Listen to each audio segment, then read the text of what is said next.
What the fuck? Hey guys, what's going on? OC with you on the original OC channel. My computer just freaking exploded in the middle of playing the Boitano video. The computer just completely froze and rebooted in the middle of playing the video. So my apologies for that.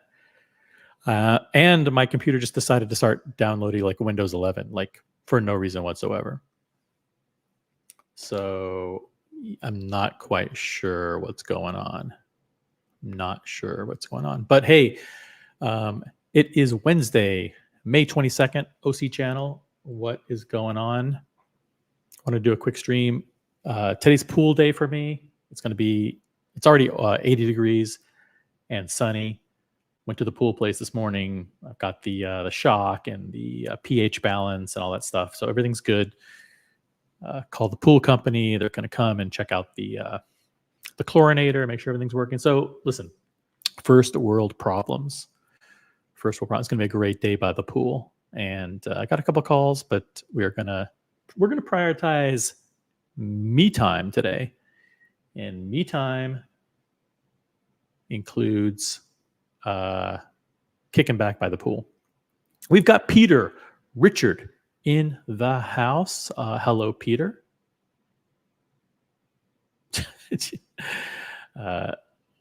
What's up? We've got Jonathan Quayle Higgins. What's up, Higgins? We got Logan Hall. Logan Hall says, apologize for not starting the stream sooner, OC. One last apology. Nope, Logan, I don't apologize. I do not apologize. There will be no more apologies from OC. People have issues with the stuff that I've done, the way that I've helped grow Tim's channel, from 5,000 subs to 10,000 subs. People expect me to apologize for all the damage control that I did, apologize for all the great content we created over the past two and a half years. They are mistaken. They are mistaken. There will be no more apologies from me. And if the trolls think that they're going to get one, newsflash, apologies are for fucking simps, okay? Get over it, you fucking losers, you fucking lowlifes. Get over it and move on. That's my apology. Hi, America. How are you? All right, put America in the back room. America has keys to my channel. So America can do whatever he wants. Watches Brian says, good, my morning dose of Eurotrash dance music. Shout out to Nightcap, the artist behind Hypnotize. And I want to thank Mookie for giving us permission to use the Brian Boitano clip, the OC clip, OC the Champion clip on all of the Watch Colony network. We really appreciate it. Shout out to Mookie. By the way, I have something to share.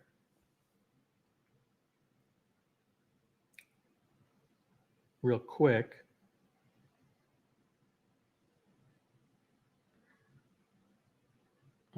If you want to thank Mookie for that great video, you can send him a PayPal. And send him a PayPal at that address. I typed it in the chat. So shoot him a little PayPal. Say thank you for that incredible OC is a champion clip. OC is a gold medal winner clip.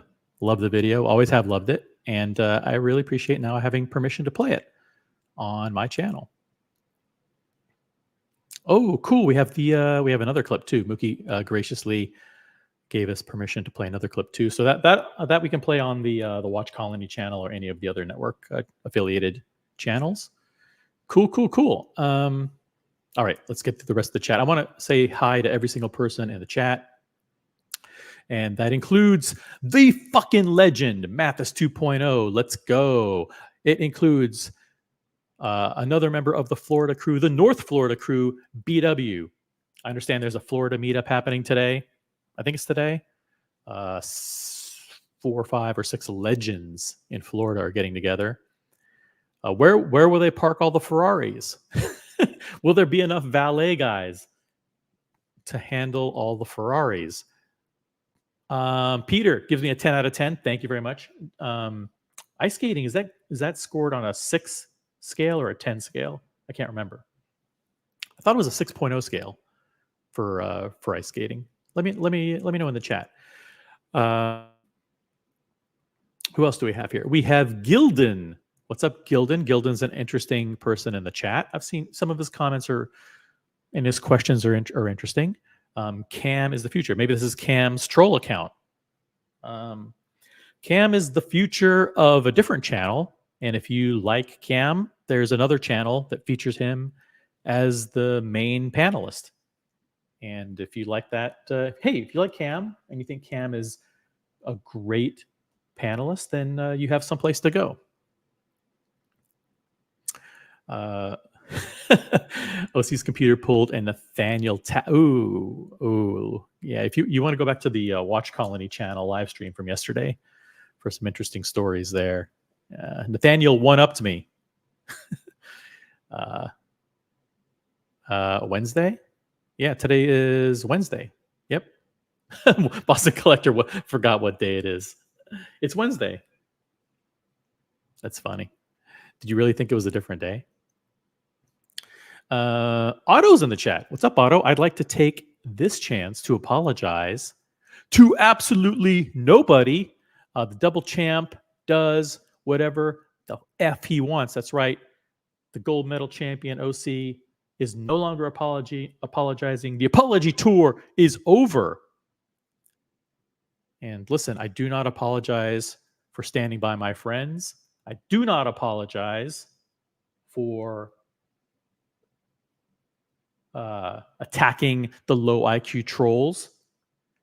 And I'll tell you this, I will not apologize for delivering a scathing rebuke of the trolls who think it's appropriate to falsely accuse people of manipulation and brainwashing. And the people in the colony and the people who support this channel and Luchabetic Mark and JJ and Diego and Boston Collector, everybody who's part of the new alliance for unity, the new alliance for positivity, and the new alliance for building bridges and a stronger community. That alliance, the people in that alliance say no to negativity, slander, character smears, and toxic drama. And we do not apologize for it at all. Here's the link, by the way, to Mookie's PayPal. If you love Boitano and if you like the Pantera clip and all the cool stuff that Mookie does, send him a little PayPal and let him know that OC sent you. I would appreciate it. Goldfinger's in the chat. Thank you, Goldfinger, for being here. Boston Collector says, I don't apologize for my Flash unboxing last night. That's right. If you want to see that what Boston Collector unboxed last night, go to the Watch Colony channel after the show and check out the unboxing. You will not be disappointed. I won't even give a hint as to what it is. But it's pretty friggin' awesome. Bottom line, you have to watch every second of these streams or else you will miss something. Exactly. You never know what you're going to miss on the Watch Colony channel.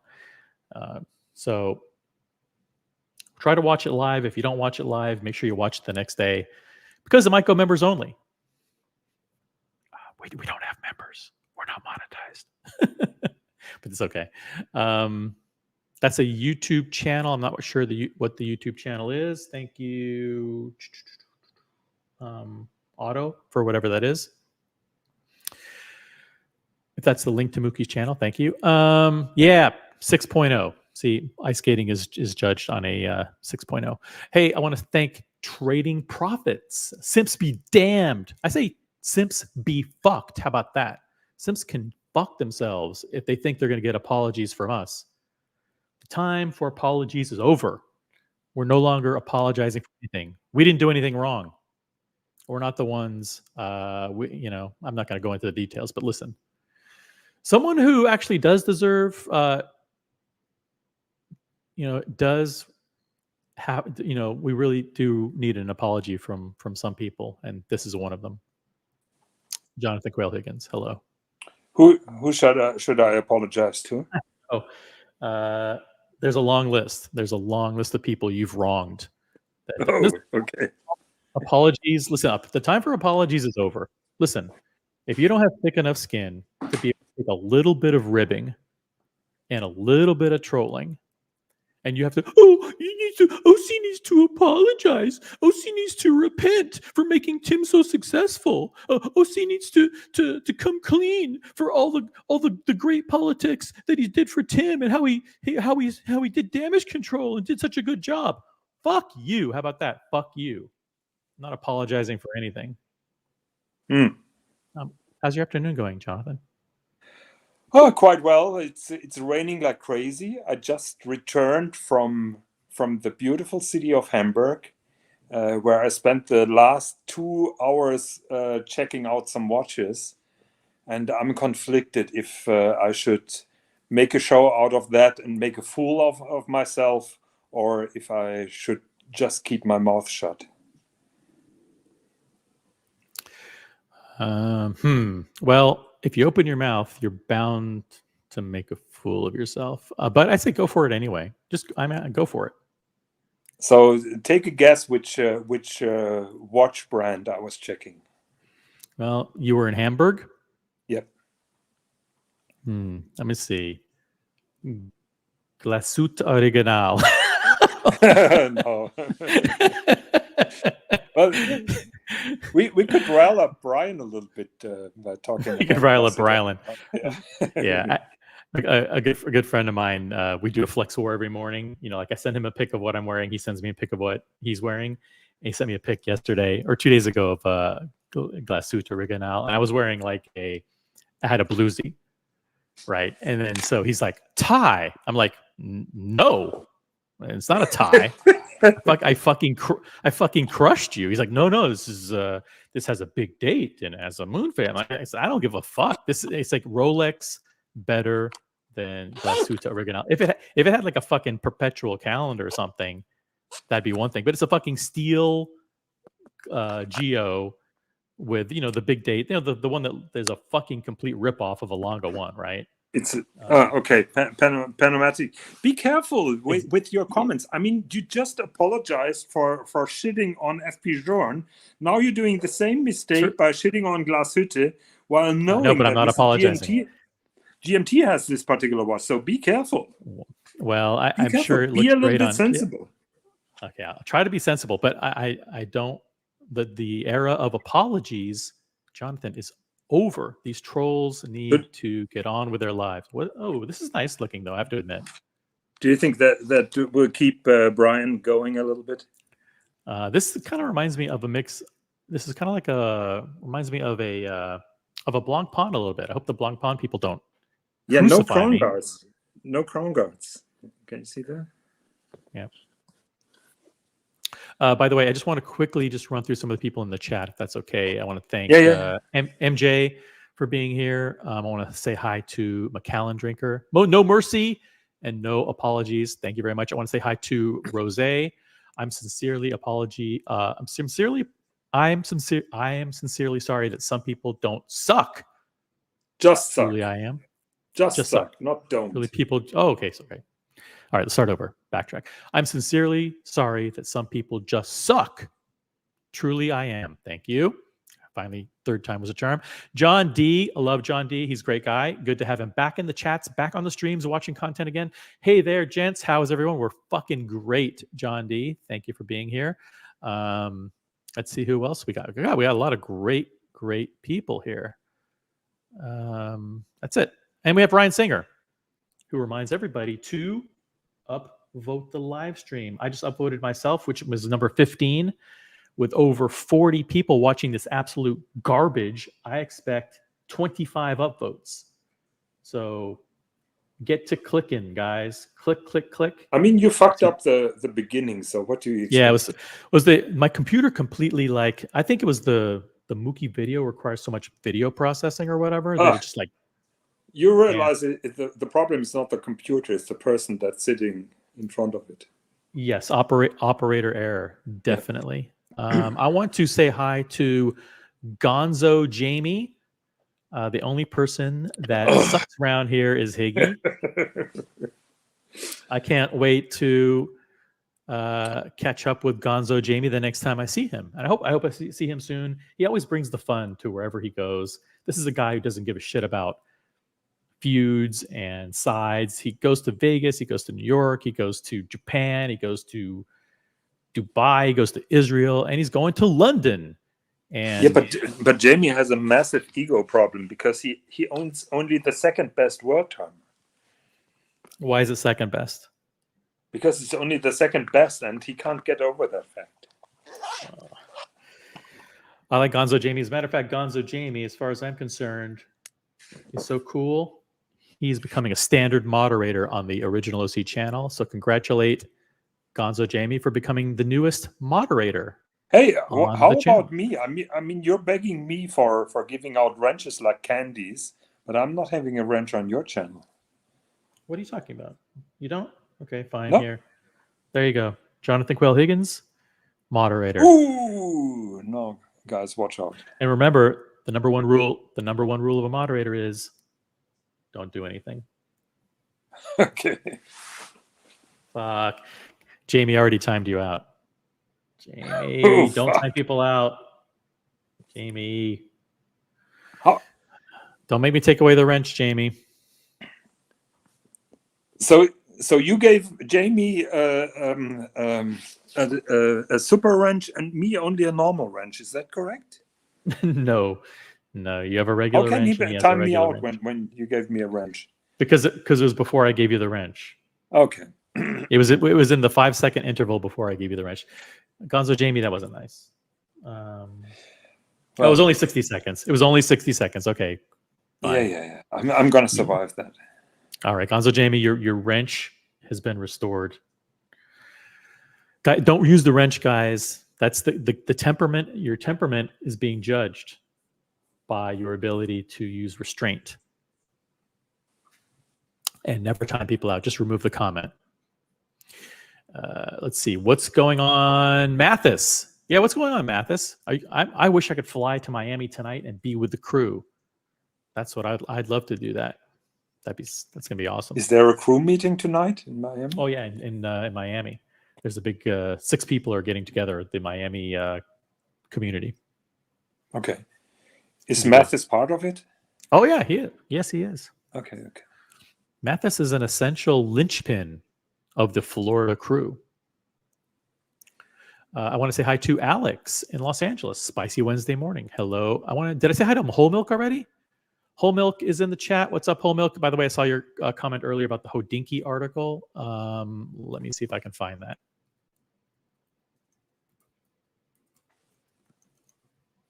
I think you said it was Wall Street Journal or New York Times or something like that. Yeah. Oh, interesting. Holy shit. Is this behind a paywall? Yes. Let's see here. I bet you yeah, it's behind a fucking paywall. Hodinky has a paywall? No, Wall Street Journal. Ah, okay.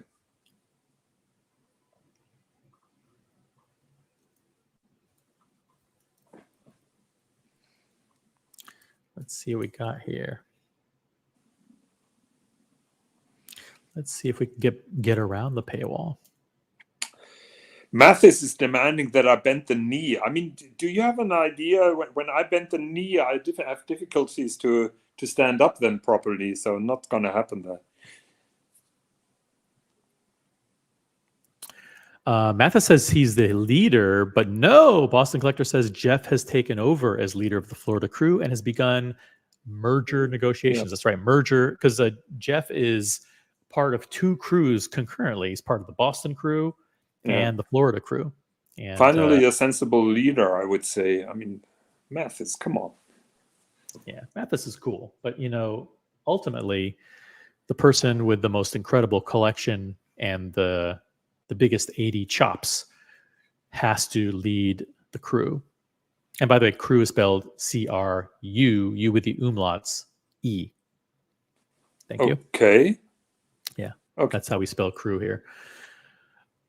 And John D says, Mathis, I expect there'll be some amazing wrist shots shared from this evening's meetup. Expect you to jump on and share. Yeah, let's do it, Mathis. Definitely do it. Mathis has nothing amazing to show on his wrist. Oh, come on. He has the Polar Explorer 2. He has a couple other things. Listen, Mathis has the chutzpah of the community. He embodies the DNA of the community: trust, loyalty, respect, honor, hard work, dedication, friendship. Those are the qualities that Mathis exemplifies.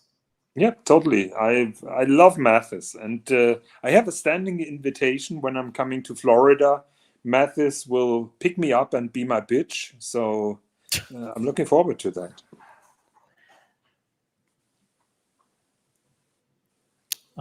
That's not the nicest thing to say if you want him to pick you up from the airport. But don't insult Mathis's collection, or he will armbar you. That's right. He'll jump off the top rope and boom. Mathis will pick you up and dump you at Doc's house. Oh, shit. Please not. Shout out to the Doc's report. I would like to, you don't have to drop a link to his channel, but he's actually a recommended channel on this channel. So if you go to it was the original OC homepage. Yeah. Doc's report is a recommended channel, along with Elite Horology, the channel that did Mathis visit Doc's report at one point? I don't know, but I think he knows where he is. Everybody knows.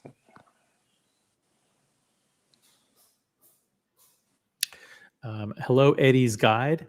Eddie's Guide, you are now a moderator on the original OC channel. I love Eddie. Got to see him this weekend. Eddie? The Eddie that we know? Yeah, the Eddie that we know. The Eddie we know and love. Why is he always changing his name? Wasn't he 80 Watches or something? Yeah, I think unfortunately his YouTube channel was deleted by YouTube, and he lost his entire channel. So he had to rebrand and restart. So what's up, Eddie? Eddie was very cool. We got to spend the weekend together in another city. No, he went to Brian's. That's right.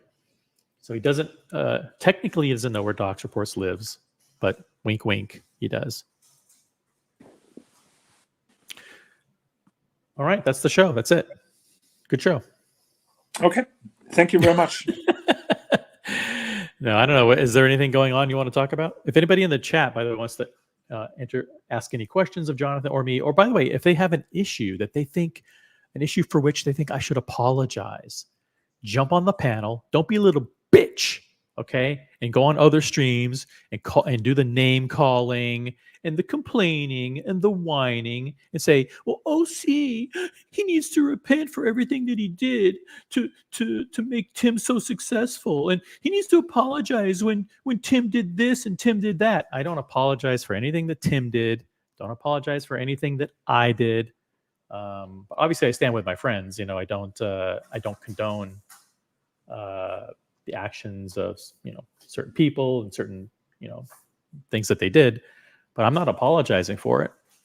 And I'm certainly not apologizing for. Can we have your apology for those awful sports jackets? The awful what? For those awful sports jackets No. No, I love those. The sports coats they're cool. How about the Skechers? It's part of my shtick. The Skechers are very comfortable. I want to thank Kessler. I want to say hi to Keslowitz, who has just subscribed to my channel and has become a moderator of the original OC channel. Keslowitz, love the guy. And he is a guy who, listen, when some of the trolls were unfairly attacking other members of the community, he jumped in and said, hey, that's not cool. And he's a guy he would jump from stream to stream and he'll go where the good content is. And he won't let anybody tell him what to watch, where to go, or who to be friends with. And I admire that. And I thank Keslowitz for his courage in the face of the trolls attempting to apply these ridiculous loyalty tests. I'm a little bit disappointed with Kaslowitz. Oh, why?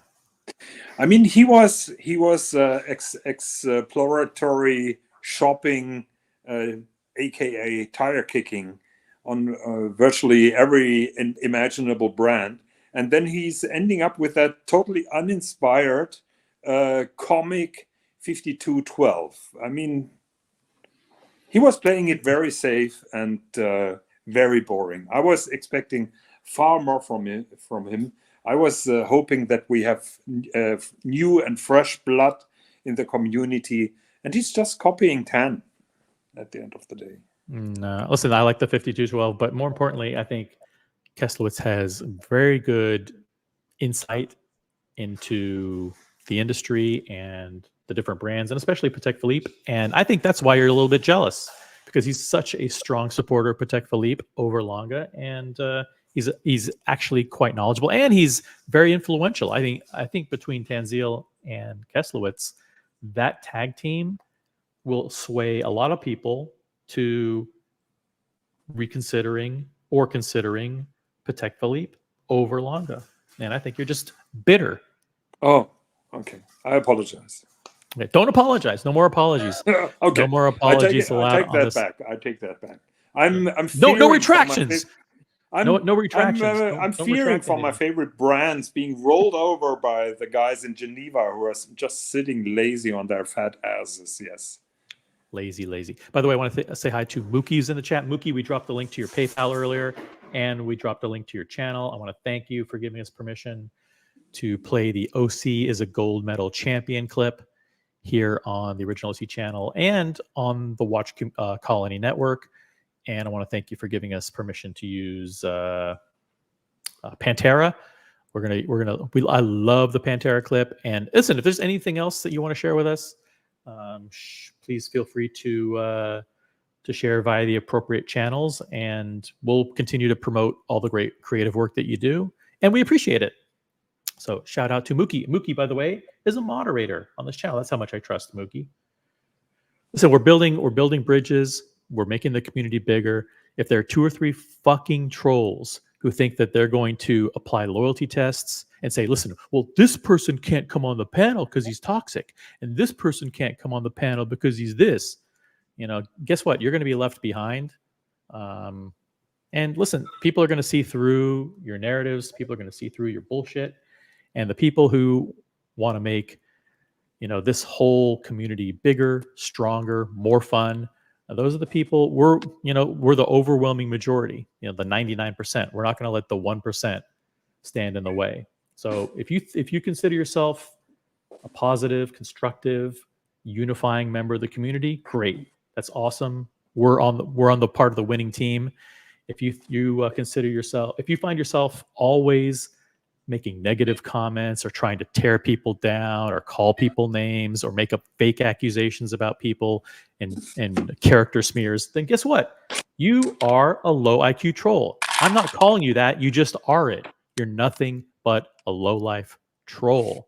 And if you are happy with that, great, but you're going to be ostracized. You're going to be pushed to the side and nobody will support you. It's just a matter of time. People are already whispering behind the scenes. That there are 2 or 3 or 4 trolls. Well, actually, there are 2 of them that are already banned on the Watch Colony Network, and there may be a couple more coming soon. So keep it up, guys. Keep it up, and you'll be completely ostracized. By the way, one person who will not be ostracized is Whole Milk, because he's extremely clever. He says, Keslowitz, will you be around in 30 years? That is the question, because they're talking Watch Talk, which is great. They're talking about that's what's great about these channels, is all about the Watch Talk in the chat. Yeah, Not necessarily. I'm not sure if Kaslowitz created that narrative or someone else. This question is asked all the time. Oh, will the watch brand be around in 30 years or 150 years?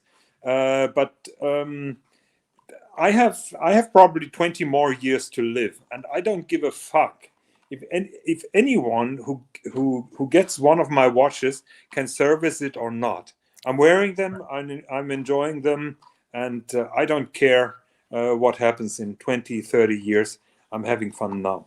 All right, good. Higgins Unleashed, everybody, and that may actually make a pretty good point.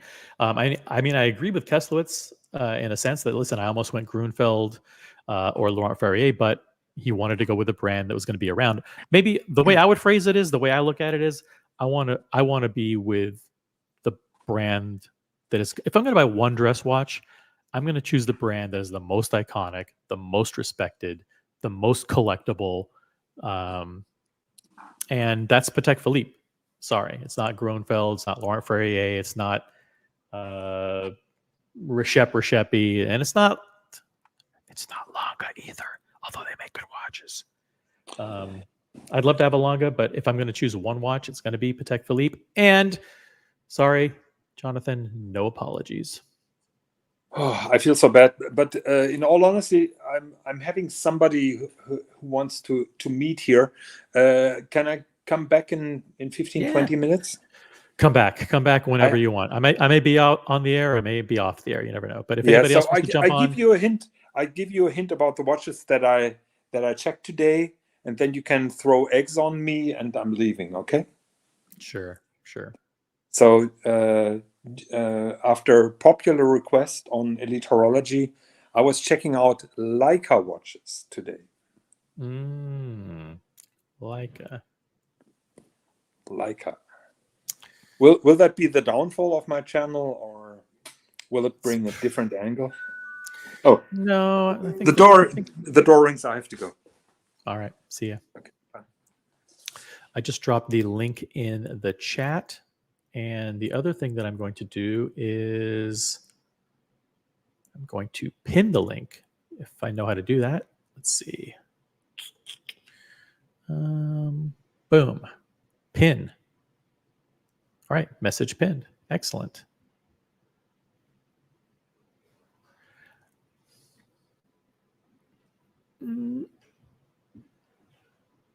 Let's see if anybody else has joined the chat.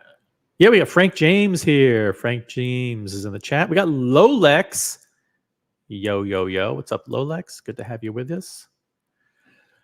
So yeah, that was the point of my stream today, just to get on and say, listen, time for apologies is over. If you want to spew negativity, you want to spew toxicity, guess what? No one's going to apologize to you. No one is going to bow down or kowtow to your fucking demands. It's over. The people who run these channels, like me, like America, like Boston Collector, Diego, JJ, Archie, we're in charge of these channels. We set the direction. Tanzil, we set the direction for what we want to do on these channels, and nobody else tells us what to do. And if we're going to unify the community, either get on board or get fucked. Now, I highly encourage you to go and check out the Watch Community channel. The mods, drop a link in the chat to last night's show where Boston Collector did an incredible unboxing. You cannot miss it. It was a drive-by unboxing, and I'm happy to say Boston Collector joins us on the panel. Hey, how's it going? Good. I don't know. We'll see. Yeah. Did you check your credit card? Is your credit cards completely maxed out, or did you have to do a wire transfer? I hit the artificial cap. So Richard Mille likes to break up their transactions. Shh. Don't tell them. Don't reveal the name of the brand. They'll find. People haven't seen it yet. Okay. There's a short on the community, I think. Anyway, yeah, they like to break up their transactions, so they do like a 99,900 segments, and then they whatever the leftover is after you've done that a few times. So if it's like a $800,000 watch, they do it 8 times. It's kind of crazy, but credit card companies don't like multiple transactions in a row at that price point, obviously. So, right. Yeah, that's all right. So it's good though, because now I can't buy a watch for 6 days. For 6 whole days. Yeah, Right. it's a cool You're on down hold. period. I'm on a cool down period. That's good because you're at the pace. You're at an obscenely rapid pace for Yep. watch acquisition. Yep. I don't know. Even Jeff, like we were in the city, we were at Mhm. the thing over the weekend, and I saw the look on Jeff's face, and Jeff's like, I think he got someone got a phone call from you, like maybe MJ did or whatever, and then Jeff gave me a look, and he's like nodded his head in disappointment. He's like, Boston, I don't know what we're gonna do with this guy. It's like, Yeah. he's just buying too many watches. Right, exactly. Yeah. He's like, I don't know what to do. It's like, Yeah. this guy's insane. So Yeah. but you realize the deep hole that you're in. No, I'm not that bad actually. There's a lot deeper of a hole I could get myself into. You don't have any liquidity issues like with all this stuff tied up in watches. No, I'm good. Okay. I'm very, never mind. I'll say I'm very I wasn't going to say frugal because that's No, not appropriate. the word. But I'm conservative on my budget. Got it. So in other words, you have a very, very big max budget, but I don't max. like to approach that. So I'm going to dig myself out, claw my way back to having a surplus ready for the next watch. Nice. I would like to say hello to Johnson EDC in the chat. What's up, Johnson? Good morning. I want to say hello to Mr. Tudor to you. What's up? Yeah. It's all part of the 30-year plan. That's what it is. Is there anything that you think you need to apologize for? Have you done anything that you need to apologize for? Because I'd say the era of apologies is over, and that's it. Yeah. Nope. I like to apologize quickly if I do something wrong and not drag it out. I feel like the longer you drag something out, the less the apology is actually meaningful. So I think it's better to do it quick and self-reflect on a daily basis. And then, you won't have as many issues in life. That's my experience. Exactly. Which is why I went on a massive apology tour very, very quickly. And I apologized for everything for which I felt was necessary. And then the apology tour came to an end. And now the time for apologies is over. It's done. Do you apologize for keeping those old coffee beans around the house? No. Everybody's coffee preference is their own personal taste, just like watches. So if you want to have old coffee beans or drink from a French press or a drip coffee, Mr. Coffee, that is your personal preference. And one thing, Boston will not be apologizing for his incredible purchase and unboxing last night on the Watch Colony channel. Go, after this show is over, go check it out.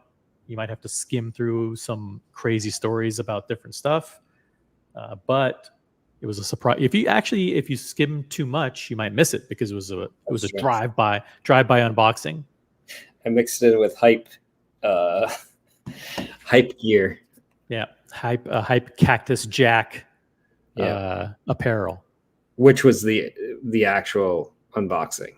The watch was a secondary thought. So yeah, I thought people were actually kind of subdued a little bit when the watch unboxing came. It's like it was just so out of the realm of like reality for most people. It's like, what is this? I've never seen this. What you spent? What is this? Is for your wife? What? It's like it was like a state of disbelief for most people.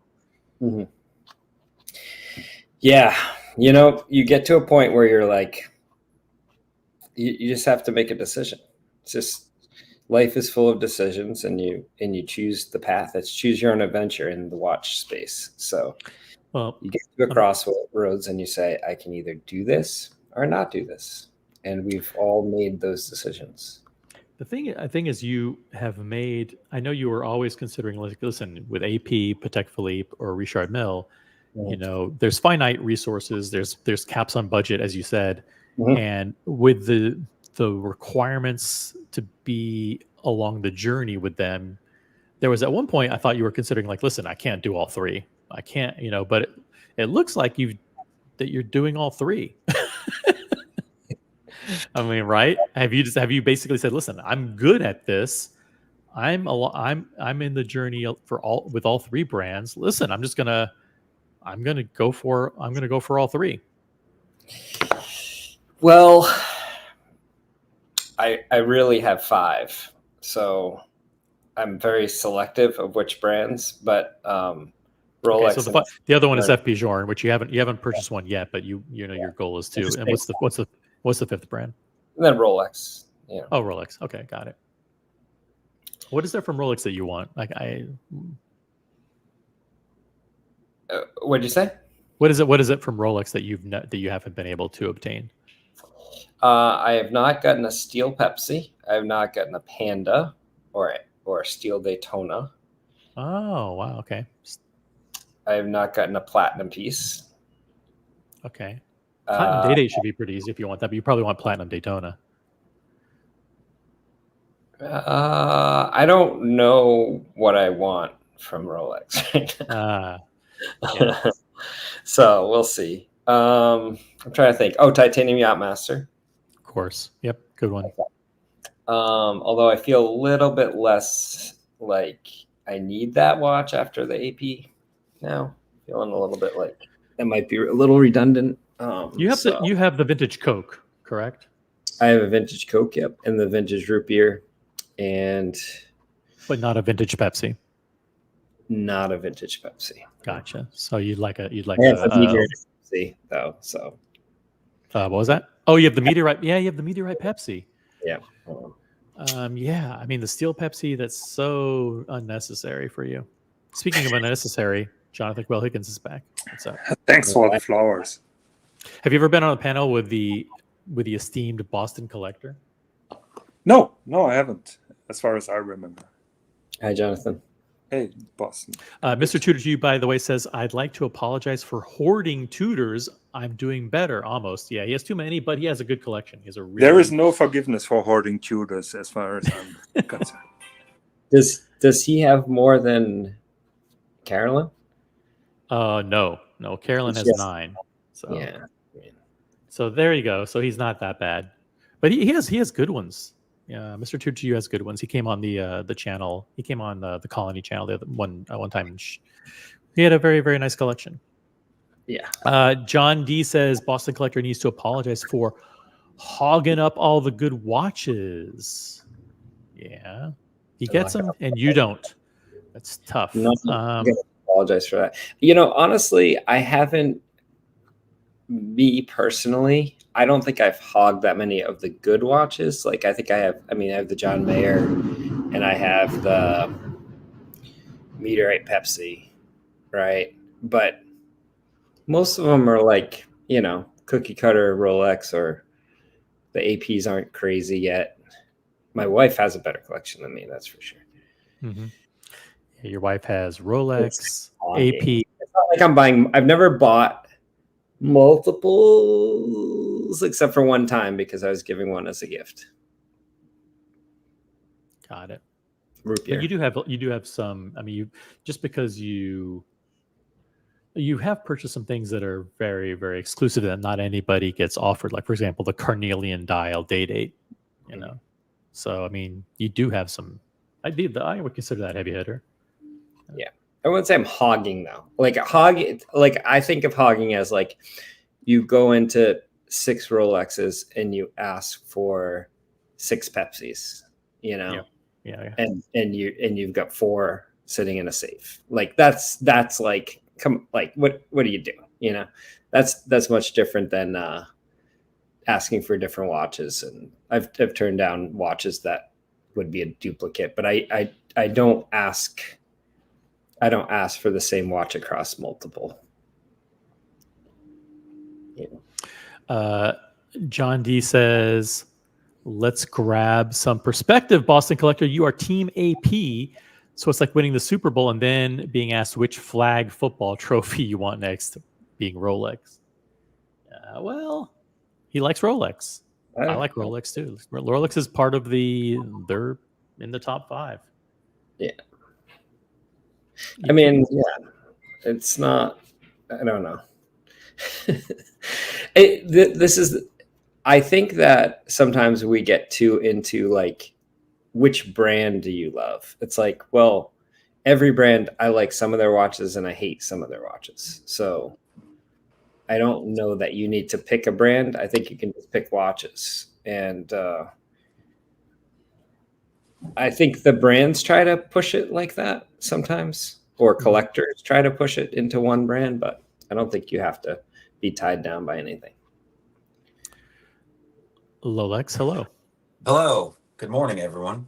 Going on. We had a good conversation last night. Lolex was on. We were talking about cars for a long time. Oh, yeah. Congratulations to Lolex, the proud new owner of or leasee of a BMW i4, right? Yes, the pig snout, as it's being called. Yeah, the pig snout. The pig just because it's not super attractive, that doesn't mean it can't be a nice car. Well, I was in a situation where I needed to get into a new vehicle, and Sean was nice enough to get me into something affordable.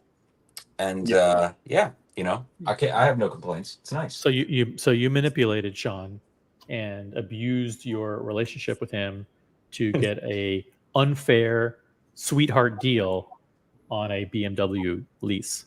I will tell you this: everybody in the entire, like the showroom and the finance department and everything, they're like, "How do you know Sean? Are you like his son or something?" Because they're like, we're not making anything on this. He is giving you this car essentially. And I was like, we've known each other for a while. I don't know what to say. Yeah. But yeah, no complaints. No complaints over here.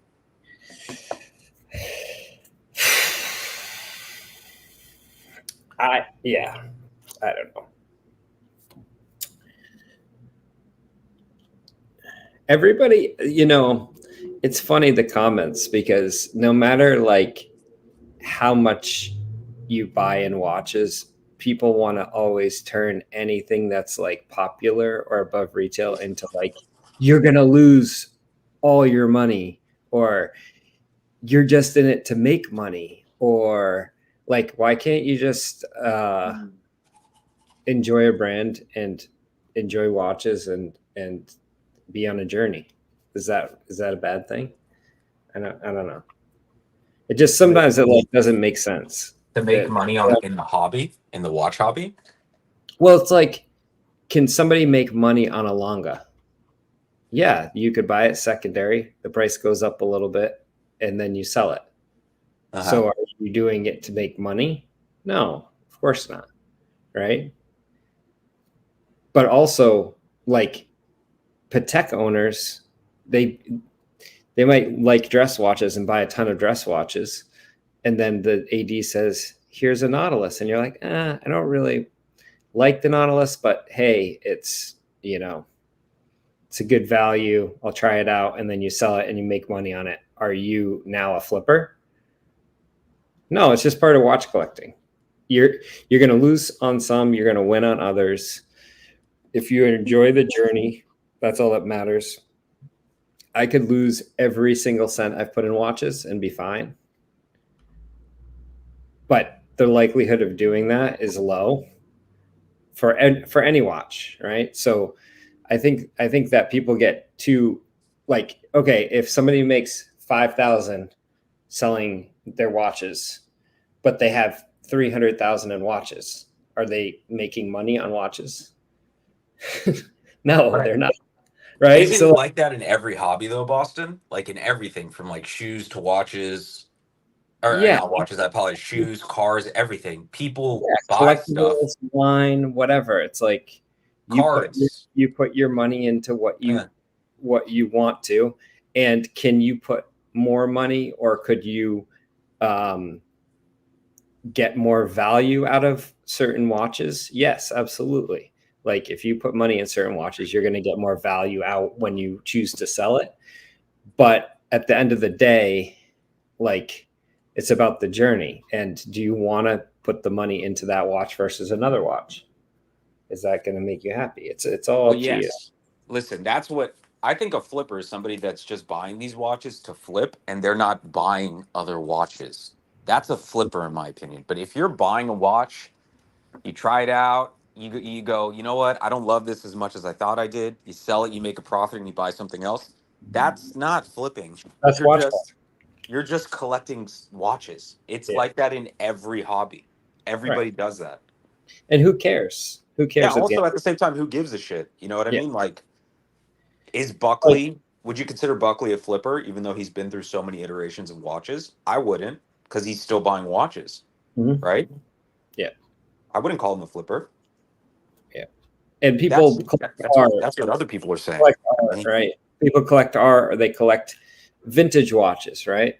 Mhm. Okay, Arnold Schwarzenegger, everybody's up in arms because Sylvester Stallone, because he bought that watch, he never wore it, he never touched it, and he's going to sell it again, and he paid $2.5 million for it, and maybe he'll make, I don't know, maybe he'll sell for $5 million, right? Mhm. Right. All the fees, he's been holding it, whatever you deduct it, he made pretty good profit on that, right? Right. But you don't count all the other watches he's bought in that equation, do you? No. Or all the watches that he's held. Maybe he's got $10 million in watches that he's holding on to that aren't making money. Did he really make money in that? No, he made money making movies. And he chose to spend some on that. And did he get good value out of certain watches? Yes. Did he get poor value of others? Yes. You don't always win and you don't always lose. It's not like that. It's a gray area. Like what you're going to end up with. Now, there's certain things that the ADs do that force collectors to make decisions. If I go into an AD and they say, you gotta buy 3 dress watches to get a sports piece from us, you make the decision. Is that a better journey for you than buying gray? Some people would say, no, that's stupid. Other people would say, long term, that's a good thing because you'll get multiple sports watches and you'll end up with a relationship with the brand and you'll be buying straight from the AD and you'll get more enjoyment with your name on the card every time. Do we know if Sylvester Stallone had to buy any watches, or if his VIP status elevated him directly to this particular piece? I would assume he's not buying Calatravas, Higgins. You know, they probably see him as a brand ambassador. No, that's people assume that these guys get free watches unless they're a designated brand ambassador. No, I'm not talking about free watches. I'm talking about excess. So did he buy other watches, you're saying, to get to the point where they offered them? Did he have to buy the shitters essentially? I don't think he has a huge Patek Philippe collection that he spent millions on. He never was a big Patek guy, as far as I know. And I know. I mean, if a VIP calls a Rolex AD and asks for a Panda Daytona, I bet you that he's getting this particular watch within a couple of weeks. Right, but okay, so he gets a Panda Daytona, right? And he makes $10,000 on the Panda Daytona if he flips it that day, right? As soon as he gets it. But most of these guys are buying that watch and it's sitting in their safe or whatever. They wear it once or twice, and then down the line, maybe they'll sell it. But they make more money on their own personal name being attached to that watch than the actual watch most of the time. Like Sylvester Stallone could buy a pair of wrestling shoes, sign them, and auction them off, and probably make as much as he's going to make on the Patek because they're Rocky Balboa signed wrestling shoes, as an example, right? Like something from his movie. He could take his underwear that he wore in Rocky, sign it, and put it up for auction. He'd probably make a couple million, right? So it's like he like if Joe Schmo takes that Patek, gets it from the AD, and then goes to sell it, they're not going to get as much as Sylvester Stallone will. So really all he's doing is using his name to monetize it. This is a great hot take here. If you bought watches planning to flip to get into another watch, you are a flipper. Do you agree with that? If you plan to flip to get you into another watch. I mean, by the definition, that would make you a flipper, but I kind of give that person a little bit of leeway, right? Because they're still in the hobby. In my opinion, a flipper is someone that doesn't, like I said, doesn't own watches. They're just selling this because this is the hot new thing. If shoes become hot again, they're going to Someone start should be on flipping mute, those. by the way, if someone's doing something. I'm not sure if a guy like Sylvester Stallone has this kind of financial planning. When those guys are successful, they are spending money like drunken sailors. And I think that was the case with Sylvester Stallone. By the way, many celebrities are freeloaders. Their kick is to get those items free of charge. I doubt that he got that Patek free of charge. But many of them are trying or are trying to leverage the AD to get free stuff. So I'm not sure if that is really financial planning, if that is a kind of power play where they are using their VIP status to give the free stuff, to give them an extra kick. I'm not sure if Sylvester Stallone really was planning this through. Probably he was just throwing around money like crazy and never had the occasion to wear it. And now he's selling it for a profit. Yeah, I mean, these celebrities acquire things at a fast rate, and they're not gonna. I mean, would you wear a $2 million watch around? Like, of course I would. Unless you go to a Met Gala or something like that, with a lot of security, you're not gonna want to. I don't know. If he has 200 watches, it's like, oh, maybe he appreciated the watch and it was more of like, ooh, I can add that to my collection, but like I'm not gonna touch it because I don't know, it's more of an acquiring thing. People do that with collecting. Diego has a good point. He says the fact that he never opened it tells you everything. He didn't care about the complications. He just wanted it because it was the end all be all Patek Philippe. That's right. And he said that. He admitted that. He said, listen, I consulted people and said, listen, what's the best watch in the world? What's the biggest, baddest watch I can buy? The one that will, when I buy it, it'll be so exclusive that when I buy it and I save it, that it'll, be a great collector's piece. Not to wear, not to enjoy. He considers it artwork that's still in the shrink wrap, and artwork as an investment. So that's what he did. I mean, we're talking very often that that the hunt is actually the enjoyable part of a journey, and probably the same applies to Sylvester Stallone. Exactly, and that was my point. Is like when you're a celebrity and you are a good advertising partner with brands across all platforms, whether it's clothing or cars or anything else, they look at acquiring things as sport, right? And that's okay. It's the same thing. Like, I think sometimes we're a little bit too concerned with the why, and if you apply the same logic across other avenues of wealth, you don't care in those circumstances, but with watches you do. Like, for instance, like if Sylvester Stallone buys a house in Florida on the ocean and it was for $10 million, and then 10 years later he sells it for $20 million, are you like, oh, he's hogging waterfront property, he never lived in that house? he's from California. Why would he buy something in Florida? No, you wouldn't say that. You would say, oh, he did pretty well on that house, right?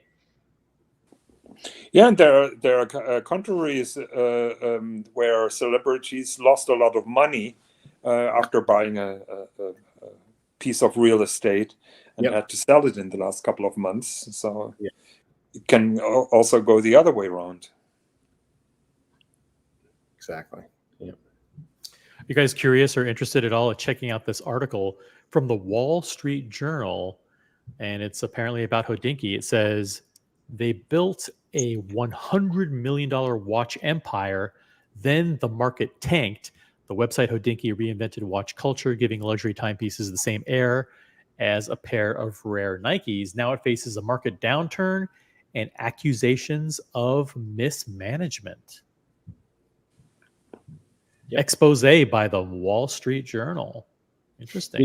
You know what the interesting thing, like this is my take on it. I don't know if anybody cares, but I'll say it anyway. I think Hodinkee started off with vintage watches and appreciation of watches, and then they turned into an AD. They abandoned that whole idea of watches are to be appreciated and they're unique and vintage is cool, to let me sell an Oris or a whatever branded Hodinkee and let me push out these brands and become an AD. And then they got into the secondary market of regular modern watches because the market was hot. If they had stayed in vintage watches right now, they would be much bigger and still be chugging along and be doing well. But they decided to just they decided to abandon the roots and go corporate. And that's kind of what's happened to a lot of brands too that have been taken over by Swatch Group or Richemont, and they lose their soul when they get more corporate and they lose kind of their roots. I don't know.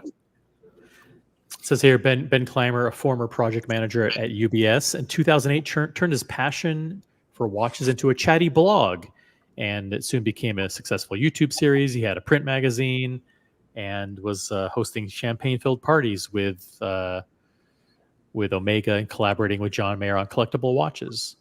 In 2020, Clymer had said Hodinkee was generating around $25 million through ad sales, so advertising, events, and watch insurance program.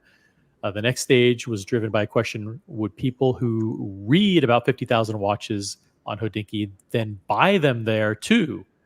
And that's when they made the transition into becoming an AD. So they pocketed $40 million from investors, including John Mayer, LVMH Luxury Ventures, the Chernin Group, and Tom Brady. And they acquired Crown and Caliber. Ooh, that was a big mistake. In February 2021, acquired Crown and Caliber as prices on the secondary market began steadily climbing to record heights. Hodinkee was looking for a way in. Looks like Ben was interviewed for this article. I don't want to say we were chasing it, says Clymer doing an interview. But again, we're looking out the window and I see it's sunny. I'm not going to put on a raincoat. It's no different than that. Ooh, in December 2021, the company set a goal of 141 million in revenue. And then in early 2022, the rains came. Prices of pre-owned watches started declining after hitting a peak in March 2022. They fell nearly 30% that year. And resale prices of some other high-end watches are about half of what they were 2 years ago. Now, Hodinkee's in precarious is an example of how precarious luxury investments are often at a time when trends whipsaw faster than ever. Yeah, I think Hodinkee is a good example of a company that grew too far, and grew too far in a market that went crazy, and yeah, then the downfall happens. Hodinkee has been plagued by overspending and projects that failed to launch. They interviewed 16 former employees, and they used to have 160 people. Now they're down to 50 after 5 rounds of layoffs.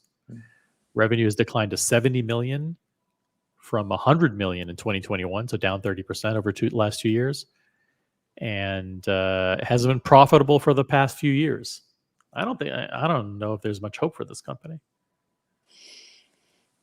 This is a very, very long article, and I'm not going to go through it all, but thank you to Whole Milk for sharing it with us, and the link is also in the chat.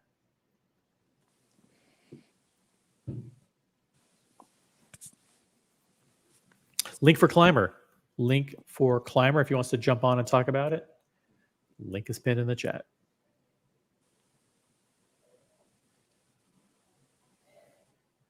All right.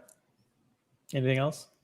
Lolux, anything for which you want to apologize or not apologize? Is there something that people think you should be apologizing for, but you want to tell them to get fucked and you're not apologizing?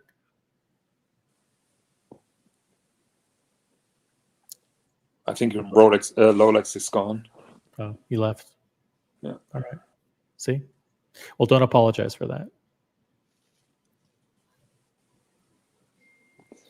Yeah,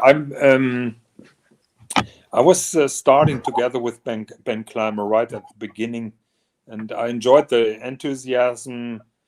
He was a little bit like Jake's Rolex magazine, and then everything went corporate, and the problem or the jumping the shark, in my opinion, happened when Louis Vuitton came on board, and Jack Foster left. That was their downfall. But I'm hearing from many gray marketeers that they are sitting on a lot of inventory, and I think Hodinkee has the similar problem. They were planning for exponential growth. Now they've dipped 50%, and they are having too much stock, probably too many contracts to fulfill. So it's not an easy position. Hodinkee store in New York, is that official? It looks like it's closed, whatever it is. How's my audio, by the way? Better? Now it's better. Now at least we can hear you. Okay, perfect. Just wanted to answer OC's question. What do I have to apologize for? I apologize for nothing. Thank you. I apologize for not being more of me. I'm going to turn the audio down. I feel like I'm coming in hot. No, you're not. Okay. Nope, you're not. Yeah. Okay. Yeah, I think Ben Clymer was a smart businessman, and I think that he knew that historically, the vintage stuff was steady and the modern stuff, went up and down. And I think he kind of knew, hey, let's ride this wave and then sell. Yep. And he got out at the right time. He made a lot of money, and now he's trying to come back in and kind of bring it back to some of its former glory. But it's tough because it still has all of the stuff mixed in that's dragging it down. So, but do you think he saw this crash coming, or was it just a lucky coincidence, and probably the Hodinkee reached a level where he said, I can't carry that alone. I have to take other more potential investors into the company, and I have to leave. I mean, he came from ABS, right? UBS. Yes, I mean the insurance company, right? Yeah, insurance. I mean, I think that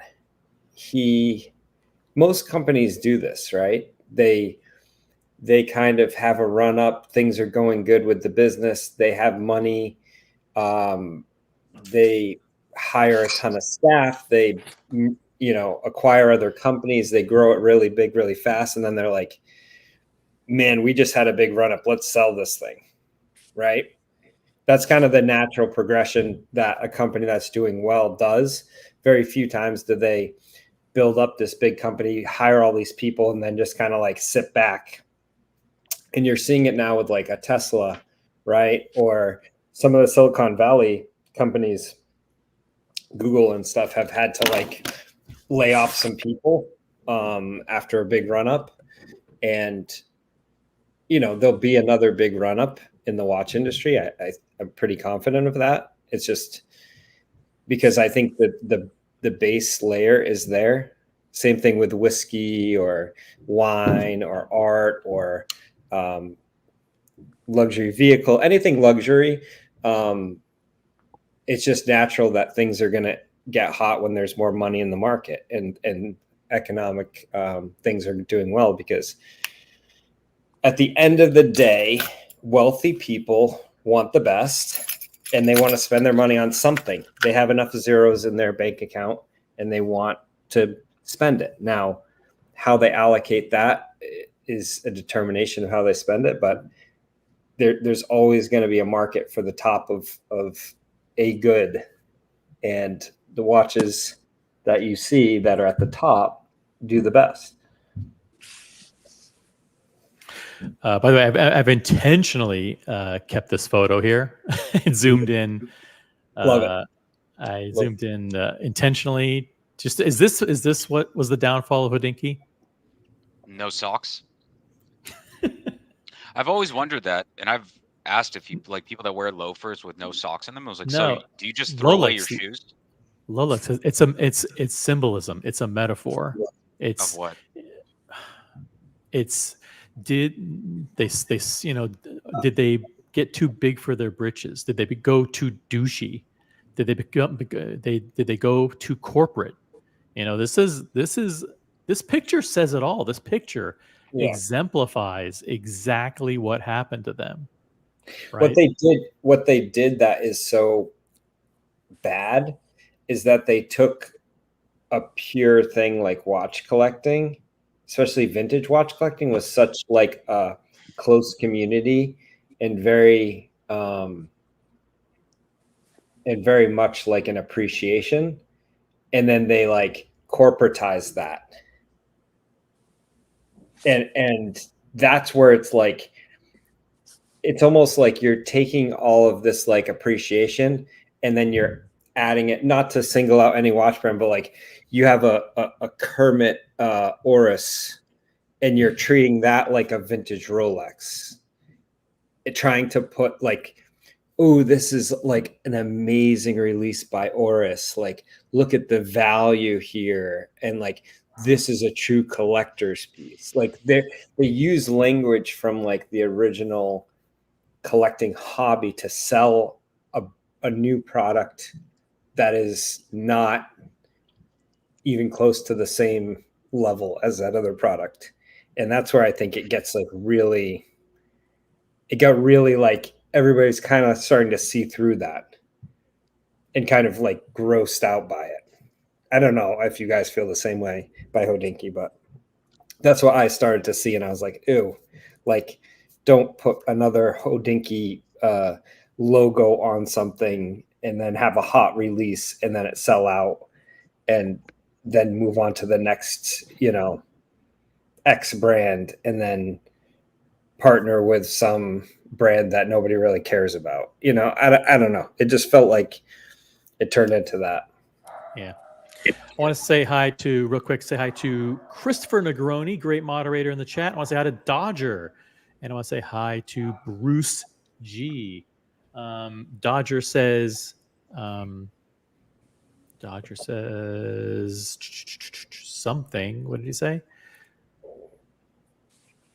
Good evening from Poland. OC is OC taking confession as well as apologies? I'm not taking any apologies. I don't want anybody to apologize for anything. I want you guys to stand firm and resolute in your convictions, in your beliefs. I think Dodger should apologize for his lack of taste in hats. Ooh, that's tough. That's tough. So hello to Timepiece Bob in the chat. What's up, guys? Yeah. So this Hodinkee article is it's it's tough, man. They're trying to So, turn but around a company. does this picture say I don't have to walk? I have a driver in Manhattan. It just looks. It's just the wrong image. This is just everything about this is wrong.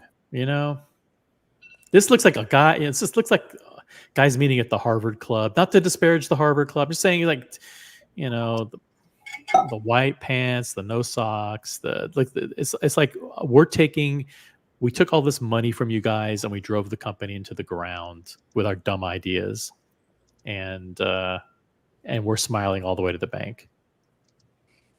I mean, I'm pretty sure Ben can't stop laughing when he goes to bed. He made everything right. I mean, if you would be at his place, he took the right moment to sell the company and let other deals with the problems of his fast growth.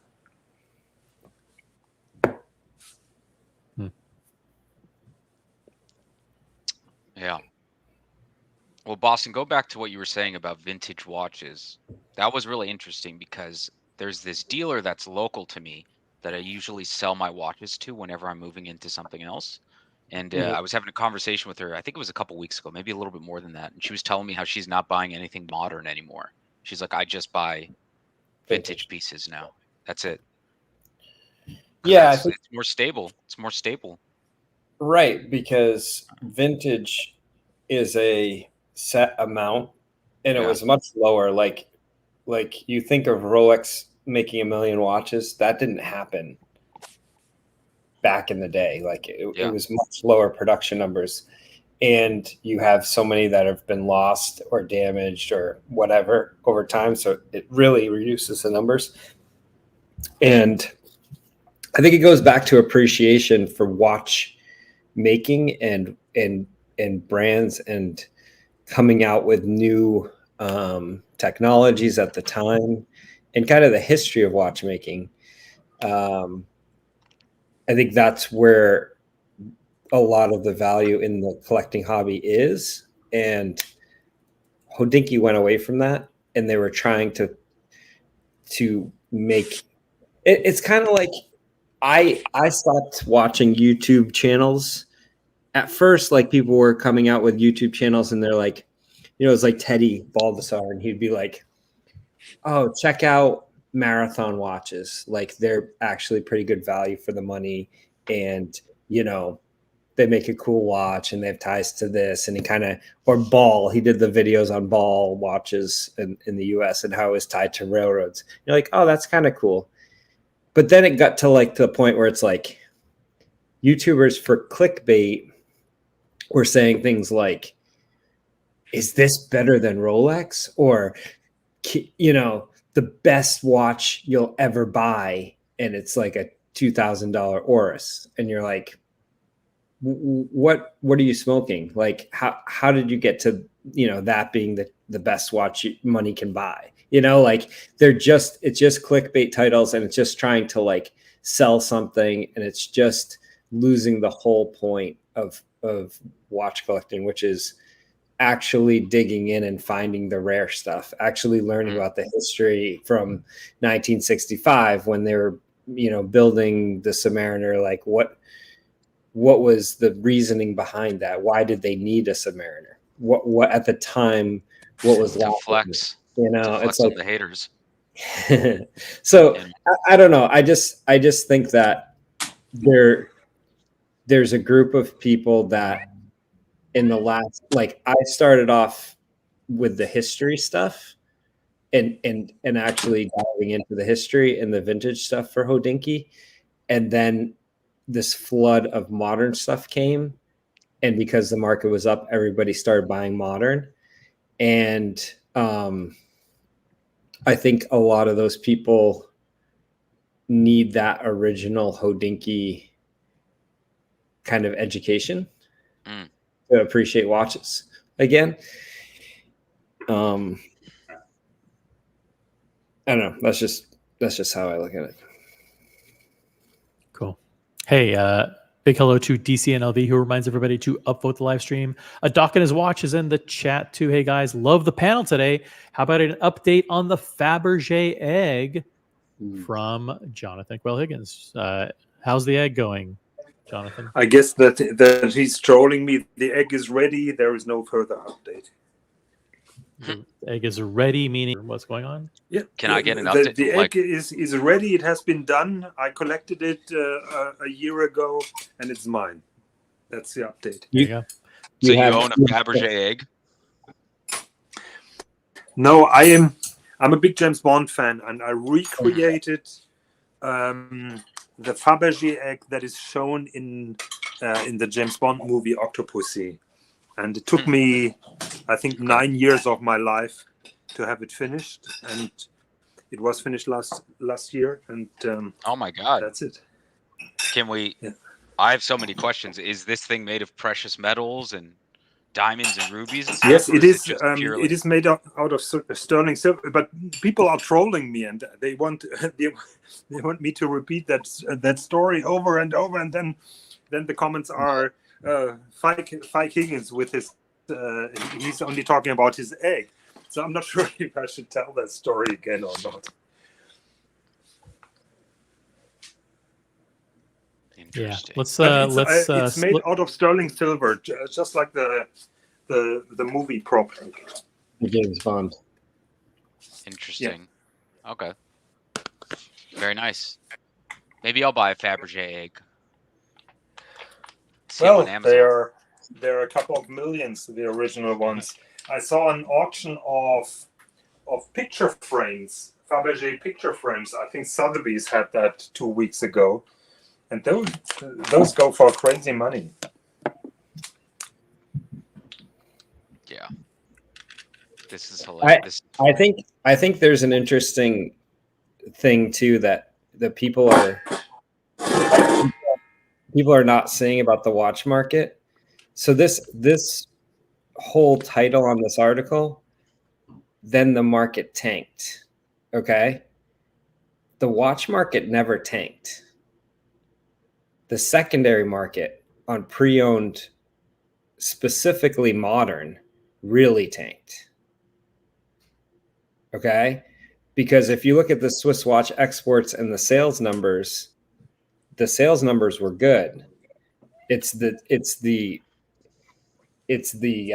modern lower level pieces and the secondary markets that really have not done well. So it's not. That is not true. That is not true. The Swiss exports numbers for new watches tanked massively in the first 3 months. Massively. Hong Kong, China, all are big in the reds. No. The total is up. Even the total is down now. Year over year. For the last compared to 2023. For the last 3 years, they've been up. Is my point. The last 3 years, but the last couple of months it has been down, and this is talking about 100 million watch empire. Then the market tanked, right?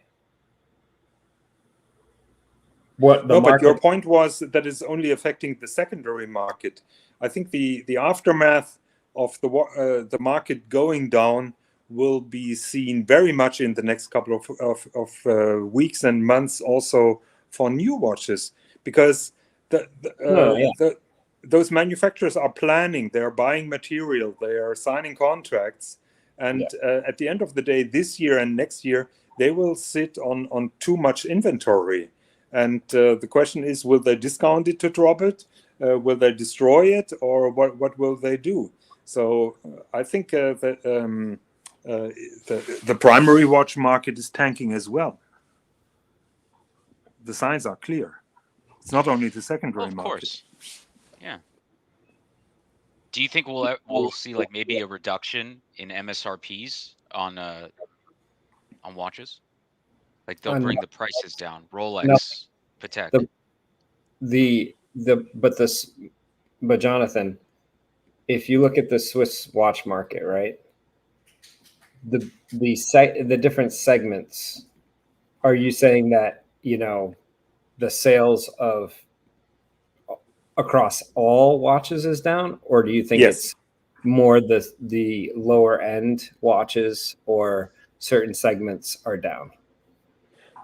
The total of the Swiss exports are down in the last couple of months compared to last year, and the main reason for that is that China has lost, I think, 40%.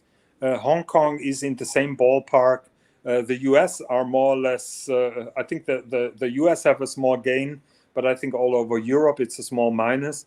But the total of Swiss watch exports are tanking. And I see this problem because everybody planned for increasing numbers, increasing sales numbers, increasing exports from the Swiss watch manufacturers to elsewhere. So that problem will accumulate, in my opinion. Tanking is a strong word, Jonathan. Well, I'm on my iPad, but one second. I'm going to my main computer, and I can pull up the statistics. Yeah, I have them up, so you can see. Yeah, I mean, let's see. Okay, down 6.4% year to date. Yeah, I mean, I wouldn't call that tanking though.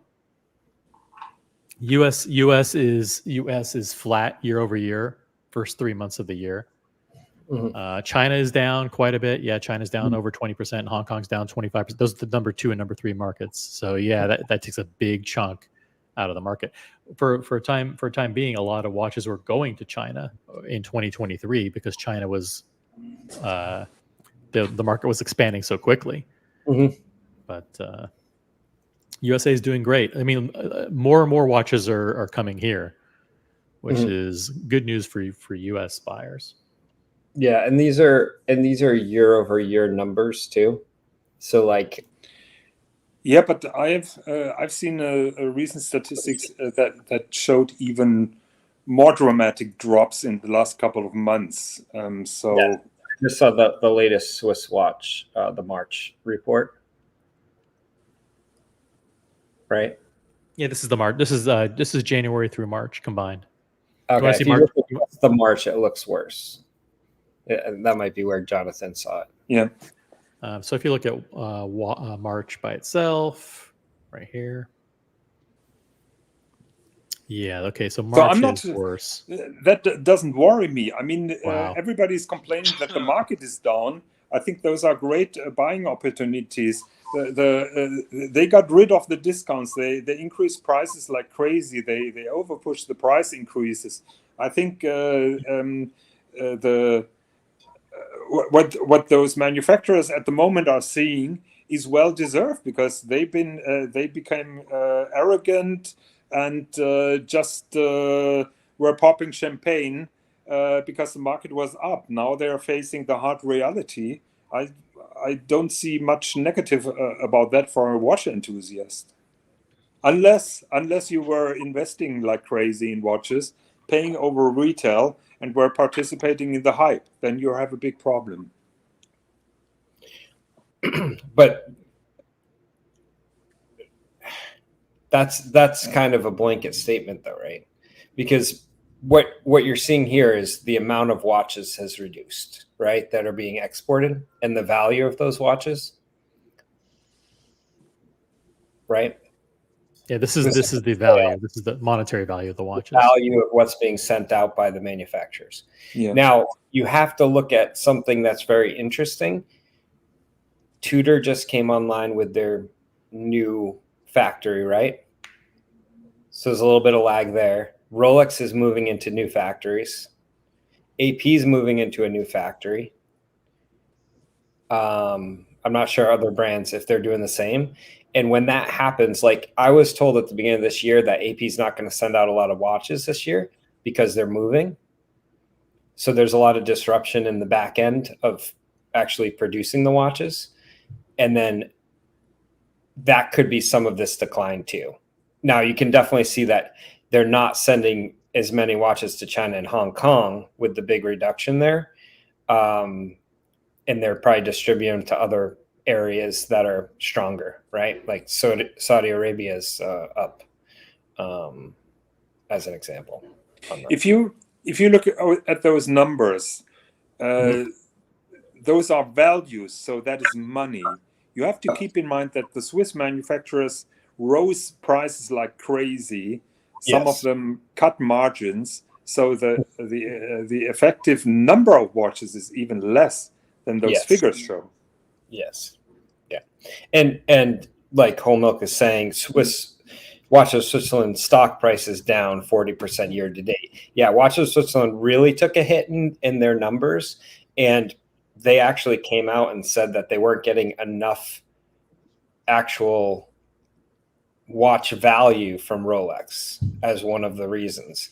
Now, also we know who's buying secondary pieces right now as opposed to 3 years ago at a Watches of Switzerland. Very few people, right? Like a lot of people have moved away from that. And we see less and less buying on the secondary and more trading because everybody kind of bought a ton, right, for the last 4 years. So there's a lot of trading. But overall, I feel like the actual secondary prices have stabilized. I don't see huge like declines there. Even in A-Long and Sona, right, or whatever, they're keeping kind of at this new level for the time being. I mean, it doesn't mean that summer's coming and prices could dip a little bit, but I still think that there's a lot of demand in the watch market. But how that's going to be satisfied, I think The there problem is of the watches. problem is even if the demand is healthy, if the watch manufacturers are oversupplying because their factories are too big, their staff is too high, and everything, then they're just having too many watches in their warehouses. So even if the demand is healthy, I see a big supply coming up, and that will certainly affect some of the prices. And this is good news for everybody who is really a watch enthusiast. Yeah, I can't wait. I can't wait to buy my IWC Engineer for 30% off. Yeah, and I think what you're talking about is definitely coming because we see, like I just said, AP, Rolex, Tudor are creating these big factories. I know a lot of the other brands have been ramping up their production, right? They got a ton of money in for the last 4 years. What do you do when you get a ton of money? You put it into new factories, increasing your volume to pump out the watches. So I think more watches are coming. We'll see if the brands can generate more demand for watches as well to kind of increase with that. But certainly economic factors are a big part of it too. Even if people want a watch, if they can't afford it, then that's going to be an issue. And the consumer debt has creeped up too. But this is for March only, by the way. I pulled this up. This is you can see the number of units, steel units shipped, which is the lion's share of the market, like the lion's share of the units in the Swiss watch industry, was down 23% in March. So something is going on with supply. They're not shipping, they're not exporting, they're not making as many watches as they typically do. Precious metal is the one where they're putting proportionately more effort. Wait, those are exports, correct? Yeah. Yes. So that says that they haven't put those watches on the market. Not sure. So I mean, if your point is that they're still making them, but they're storing them and not shipping them, that's a possibility. Yeah. But nobody likes to do that for very long. You can't make stuff and put it in a warehouse. Or they're cutting the production to the benefit of gold, which is still okay. It's still, but even gold is down. Like gold is down 20%. So, and gold is a very small percentage of the units. Yeah. Look at this. It's 30,000 units compared to it's 1/20th the size of steel. Yeah. Yeah, and so and these numbers, obviously, you'll see trends over a period of time. Now, if these stay negative for months and months, next 6 months, then you'll definitely see that they're seeing a lack of demand, so they've actually scaled back production.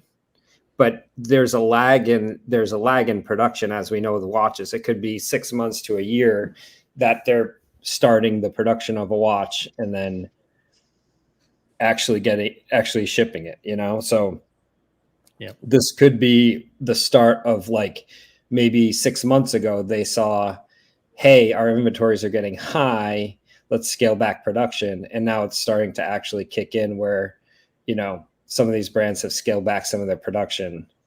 Or it could just be like, Rolex produces a ton of watches. And the other one that I think to watch is Longines.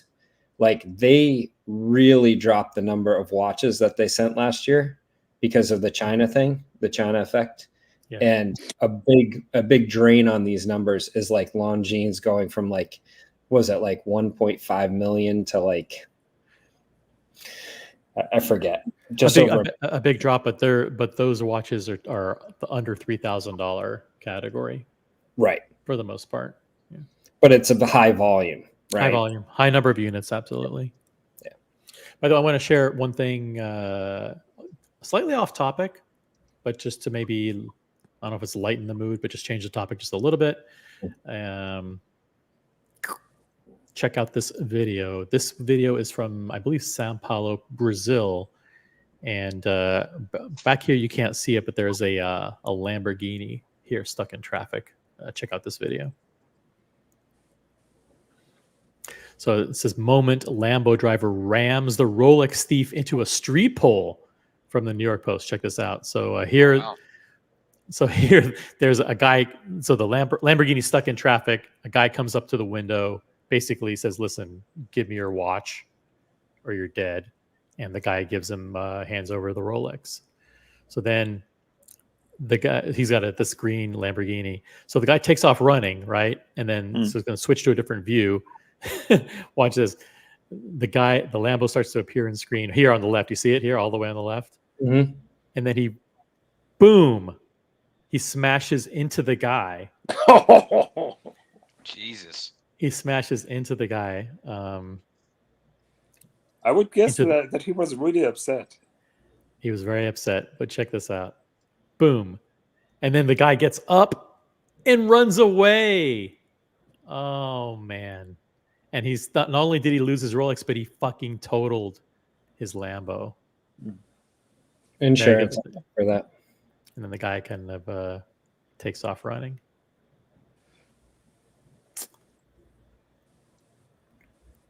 Boom. Street justice. I love it. Yeah, but the guy got away. The guy got away, Rolex. What do you think? Any information on what kind of Rolex it was? Probably something very expensive. Let's see. All right, let's read the article. Wild moment. Driver rams Lamborghini into armed robber who stole his Rolex. The footage from Sao Paulo, Brazil shows a crook driving up on a motorbike to the expensive sports cars that was stopped at a red light and then holding up the driver for his designer timepiece. And let's see if it says anything else more about that. The 64-year-old motorist then takes off after the fleeing robber, catching up with him as he tries to make an illegal left-hand turn. The footage shows him hitting the gas and hitting the scooter and crashing into the pole. The suspect gets back on his feet and runs away, leaving his motorbike at the scene as onlookers help the crashed Lambo driver. That's it.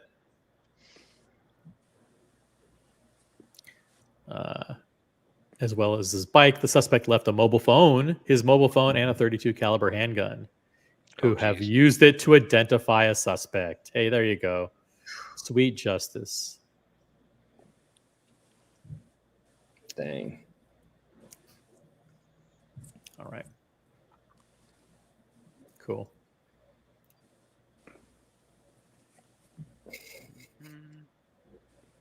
Yeah, Street justice. Love that. Huge shout out to Brody, who's in the chat. What's up, Brody? Good to see you here. Brody says, Boston Collector Insurance covers negligence, probably not insured for an intentional smashing of your car into a pole. I don't know about that. That's a tough one. Yeah, he could have been evading danger, or I don't think he meant to crash in the pole. I think he meant to hit the. Yeah, but evading danger is not that, because the robbery already happened. So Danger for his Rolex, Jonathan. Should he apologize for going after the robber? No, absolutely not. Okay. Absolutely Never no apologies. Yeah. I have to jump and take care of some stuff here. You guys are free to run the show if you want to continue, or we can end it. It's up to you guys. We got 50 I people should watching. jump off. I should jump off. Yeah. Okay. Cool. I Guys, hate talking to Bye, myself, guys. so let's end it. Let's end, unless somebody else wants to jump on. I'll give 4-minute warning. 4 minutes. If anybody else wants to jump on, run the show, and take over the next phase of the conversation, happy to do so. By the way, I want to give just a kind word to Curly. Thank you to Curly and Mookie for allowing us to play the Mookie clips, the OC gold medal champion, ice skating champion clip, and we also have access to the Pantera clip. Thanks to Mookie. Drop a link to Mookie's YouTube channel in the chat. Also, check out the Watch Colony channel. Boston Collector did a fantastic unboxing last night, so don't forget to check out the Watch Colony channel and upvote this stream, and don't apologize for anything. Also, Curly had an incident with his dog a couple of nights ago. The dog had to go to emergency surgery, so our thoughts and best wishes are with him and his family. I know that the Dungeon did a show kind of to support, to send well wishes to him and his family, and to for the dog. The dog had like a broken leg, so has some pin. It's a 12-year-old dog, 120 pounds. So it's kind of in a lot of distress. But I think everybody except for a couple of people are really pulling for Curly, and we want to wish him the best. Everybody from I don't speak for everybody, but obviously from everybody that I know, JJ and Archie and everybody support what Curly's going through, and that is that. Never apologize and always double down. Apparently, that's the motto. That seems to be the motto these days.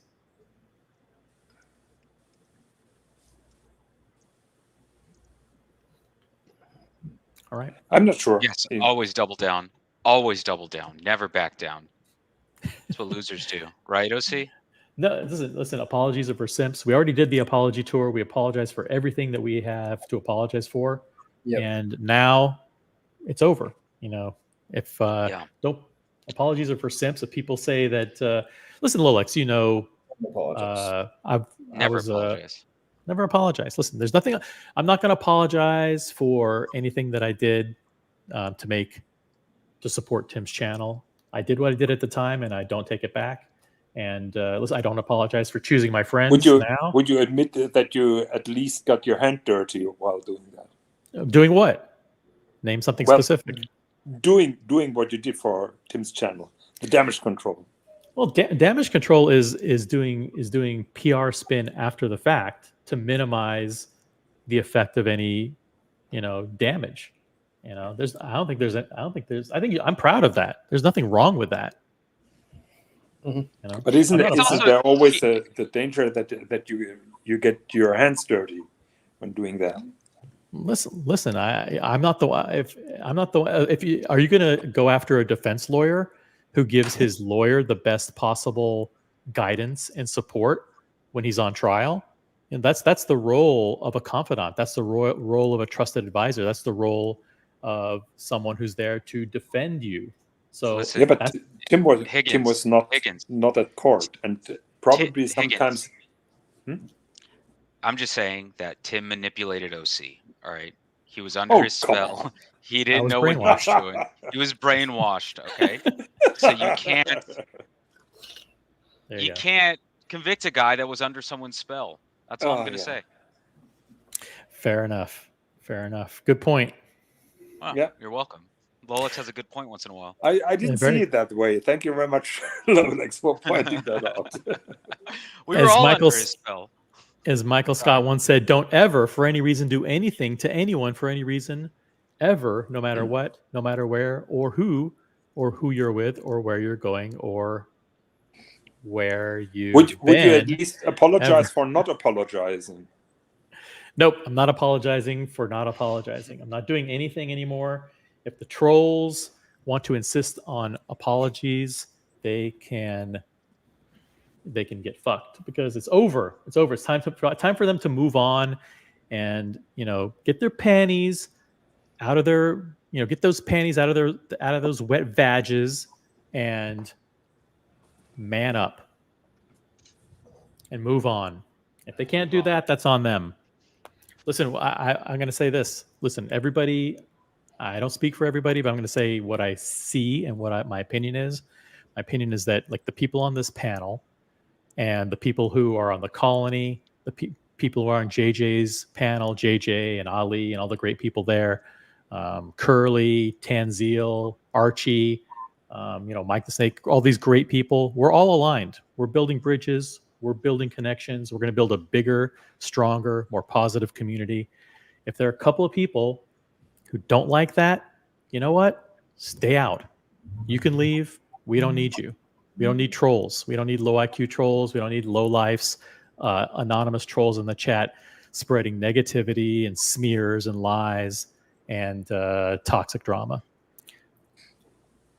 All the good people, Bruce G, all the good people in the chat, absolutely. All the good people in the chat on all of these channels are overwhelmingly for building bridges and a better, stronger community, more meetups, more in-person stuff, and going on anybody's channel that they want and not be given a fake loyalty test, not being put in the gulag.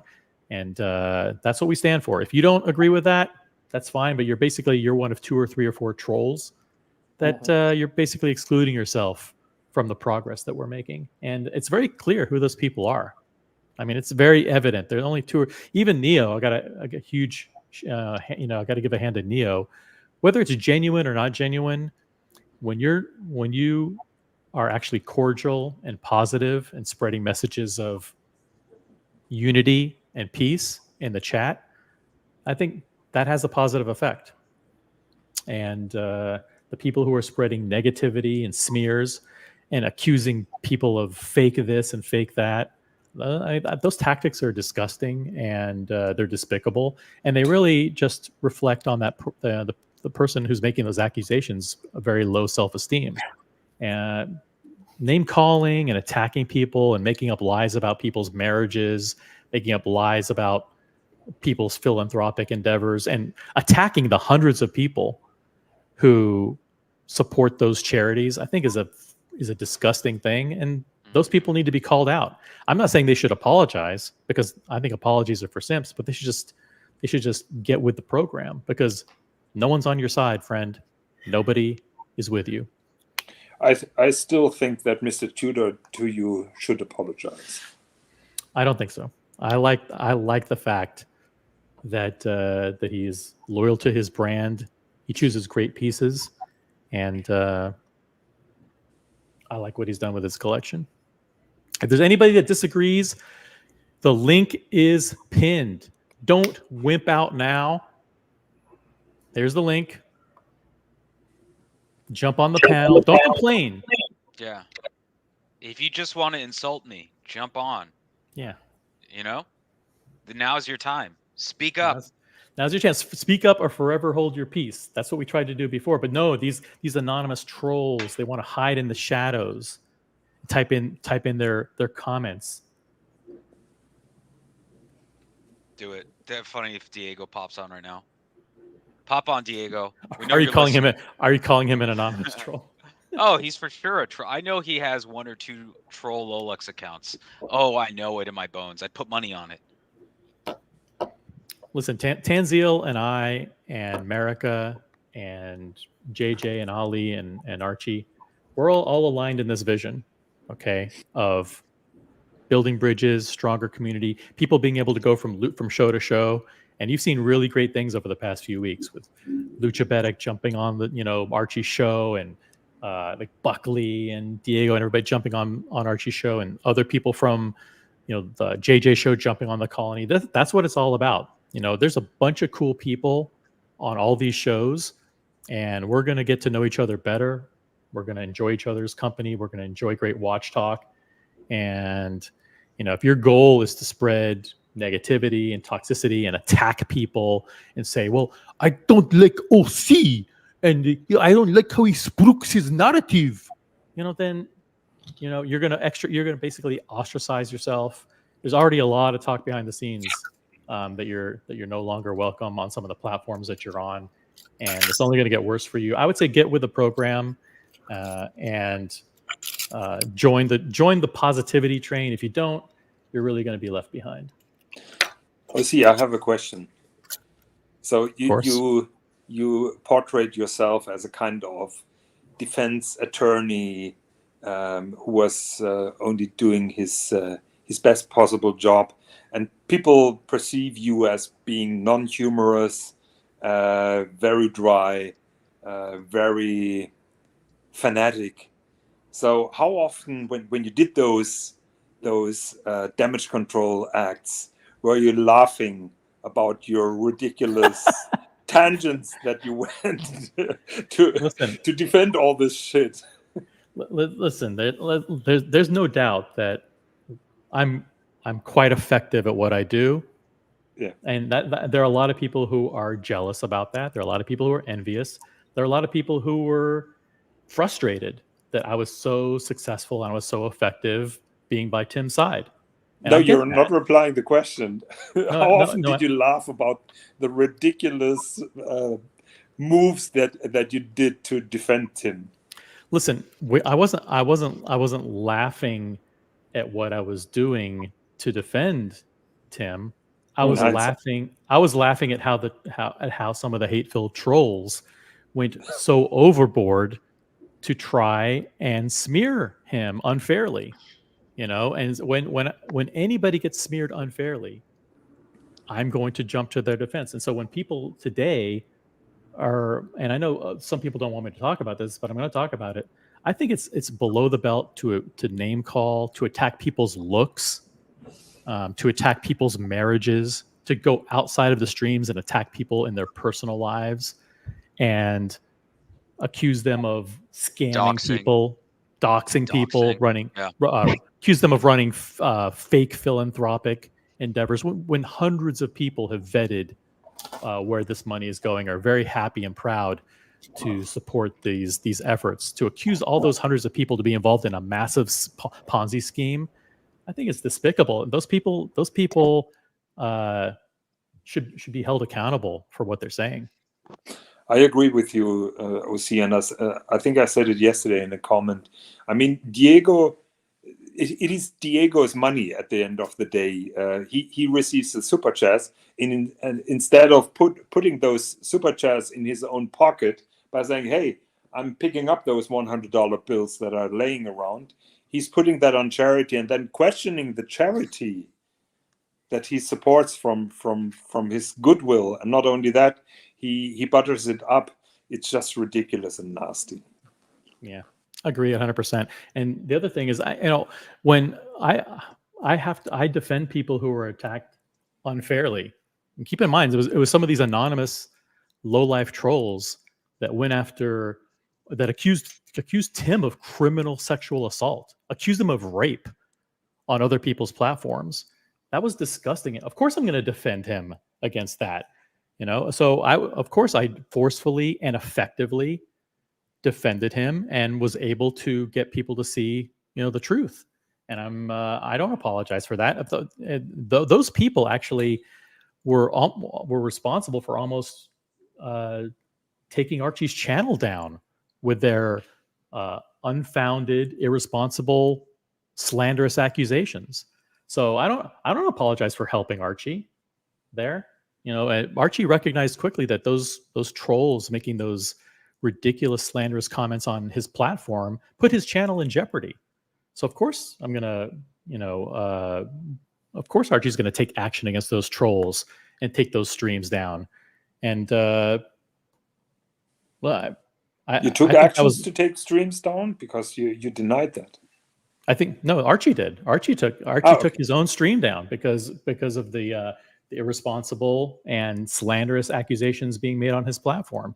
And I think that it's happened recently again too with this Watch Reaper scumbag who accused me and Tim of child sex trafficking and accused us of pedophilia and being involved in child molestation rings.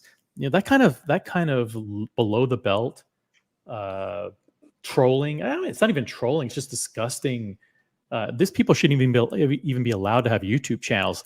So am I going to forcefully condemn those people? Absolutely. I don't apologize for that one bit. I think the people who support those channels, support those making those slanderous accusations, they need to look at themselves in the mirror. They need to be accountable for their support. I don't think people should be financially supporting people who make those kinds of allegations. I think it's disgusting. Yeah, I would. The only thing I want to say is when it comes to this stuff, I think that it's easy to get caught up in the community aspect of any channel. And at the end of the day, there's a responsibility to whoever owns the channel and is the voice of the channel to behave in a certain way. And when that whoever owns the channel and is responsible for the content and whatever's on that channel to a degree, and if they're not controlling it or whatever, you can't just pass it off and you can't just gloss over it. And I think, if anything, I wish that I had don't apologize. I wish that I had made the determination sooner that even though the community was good, there's some accountability with how a channel's run that needs to happen for people. And it's not just online. You can't just use that as a thing. There's a certain way to operate. And that needs to be taken into account when you're supporting something. Yeah, but the problem is it does always, right? The problem is the people only take actions or find it offensive when it happens to themselves. If it happens to somebody else, Not then true. it's all good fun and all entertainment. Not true. As long as it happens to yourself. Not true. I left because of actions taken against other people. I left Thank long you, before. Boston. I appreciate People, you, Boston. because at the end of the day, your support, both in being in the chat, being on a panel, or monetarily of any channel, is your choice. And you are affecting that channel in your level of support. So if that channel is doing something that you do not like and that you do not agree with, and they need to be held accountable. And you need to, even though it's a hard decision because you have friends or whatever, if somebody's not being treated the way that you think is right, it's your right to leave, and it's your right to speak out against that, and it's your right to do another channel or do what you want to do. And there, a lot of people, out of respect, didn't speak out because they felt that was right, and I agree with that. And I wouldn't slander anybody, and I choose to move on. But it's also, I wish that I had taken actions earlier at this point, but it's hard to know because you're there with your friends and there's a certain amount of stuff that you're like, I don't agree with anything that's going on this channel, but I want to hang out with my friends. So and everybody's line is different. Yeah. Right. And it's a hard thing with online because you're like, I'm just somebody in the chat. What do I do? But there is an effect. You being in the chat is supporting a channel.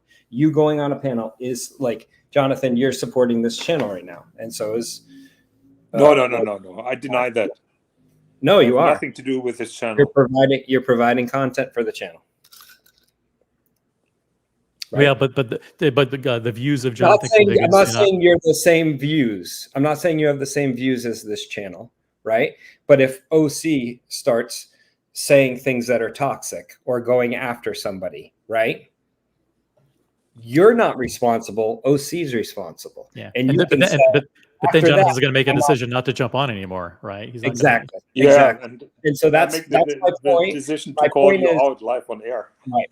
Yeah, and that's my point. That's okay. I think that's okay. I think it's okay to speak out against something that somebody's doing to other people. I think it's okay to speak out against another channel. It's your free actions. And I think sometimes we overprotect people because we don't want to be seen as hurting somebody's business or lifestyle or whatever, or monetary income, right. by saying something. But it's like, at the end of the day, like, call a spade, right? People make actions. You do your best to navigate this stuff.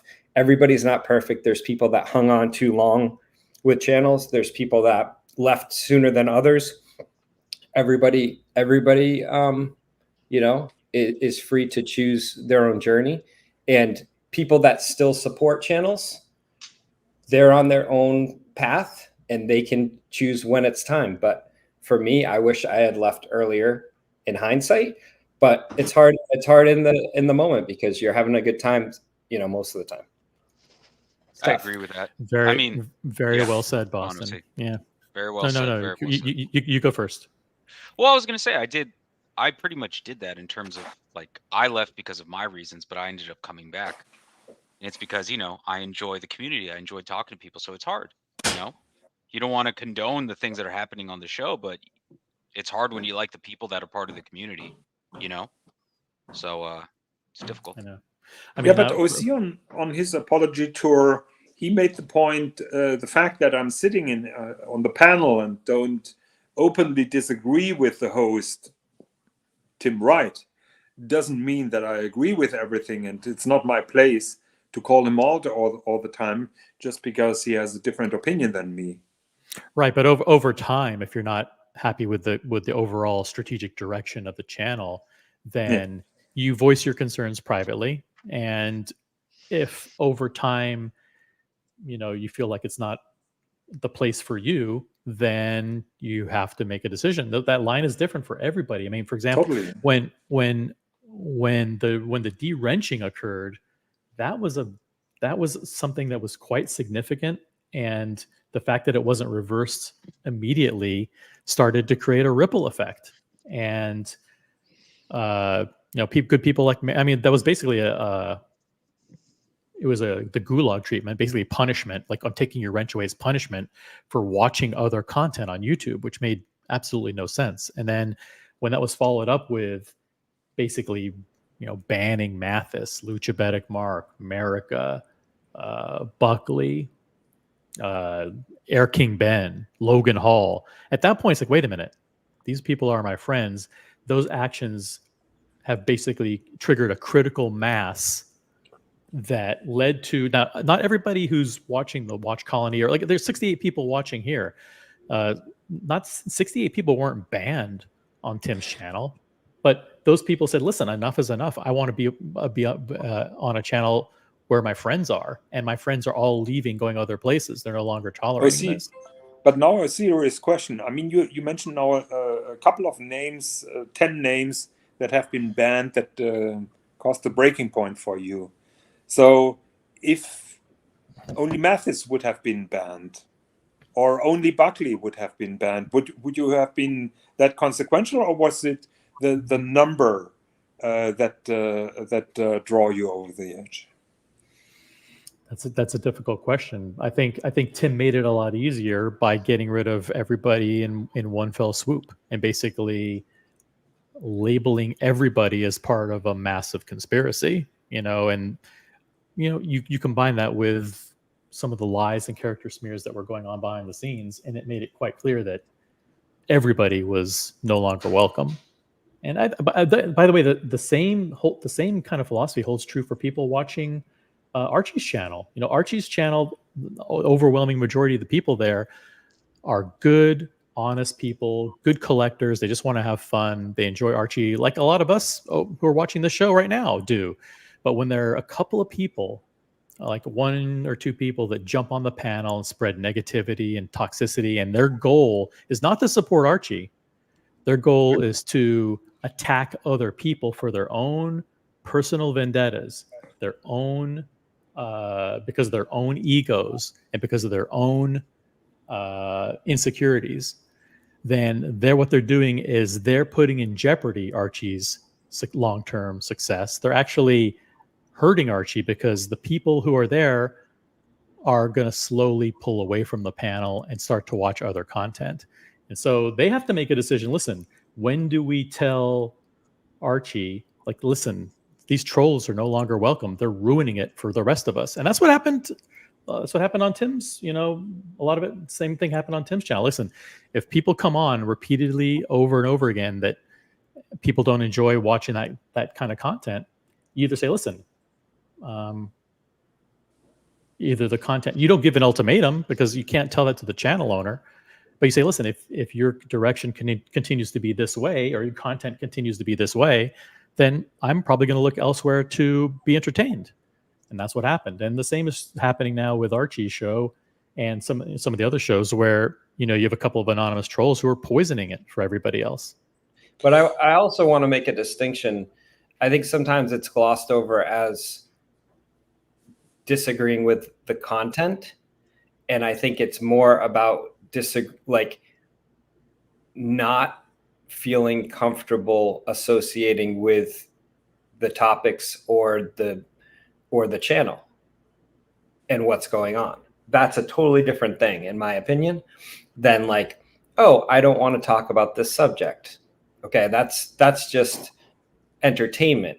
But there's actual, like, not wanting to be associated at all with that channel because of what's going on that channel is a different line. And that's where I was like, I'm good. I can't do this, you know? Right. And it got to that point. So I think that's a distinction. And I would never, like, I'll just be honest, I don't like drama. And there's many times I've wanted to go on JJ's channel, but there's certain people that go on JJ's channel that I don't want to have anything to do with nor interact with. So that's why I never went there. But I occasionally would go over there and try for periods of time. But the reality is, if you let everybody in, or if you let certain toxic people in, they keep you away. Same with Archie's. I used to watch Archie's.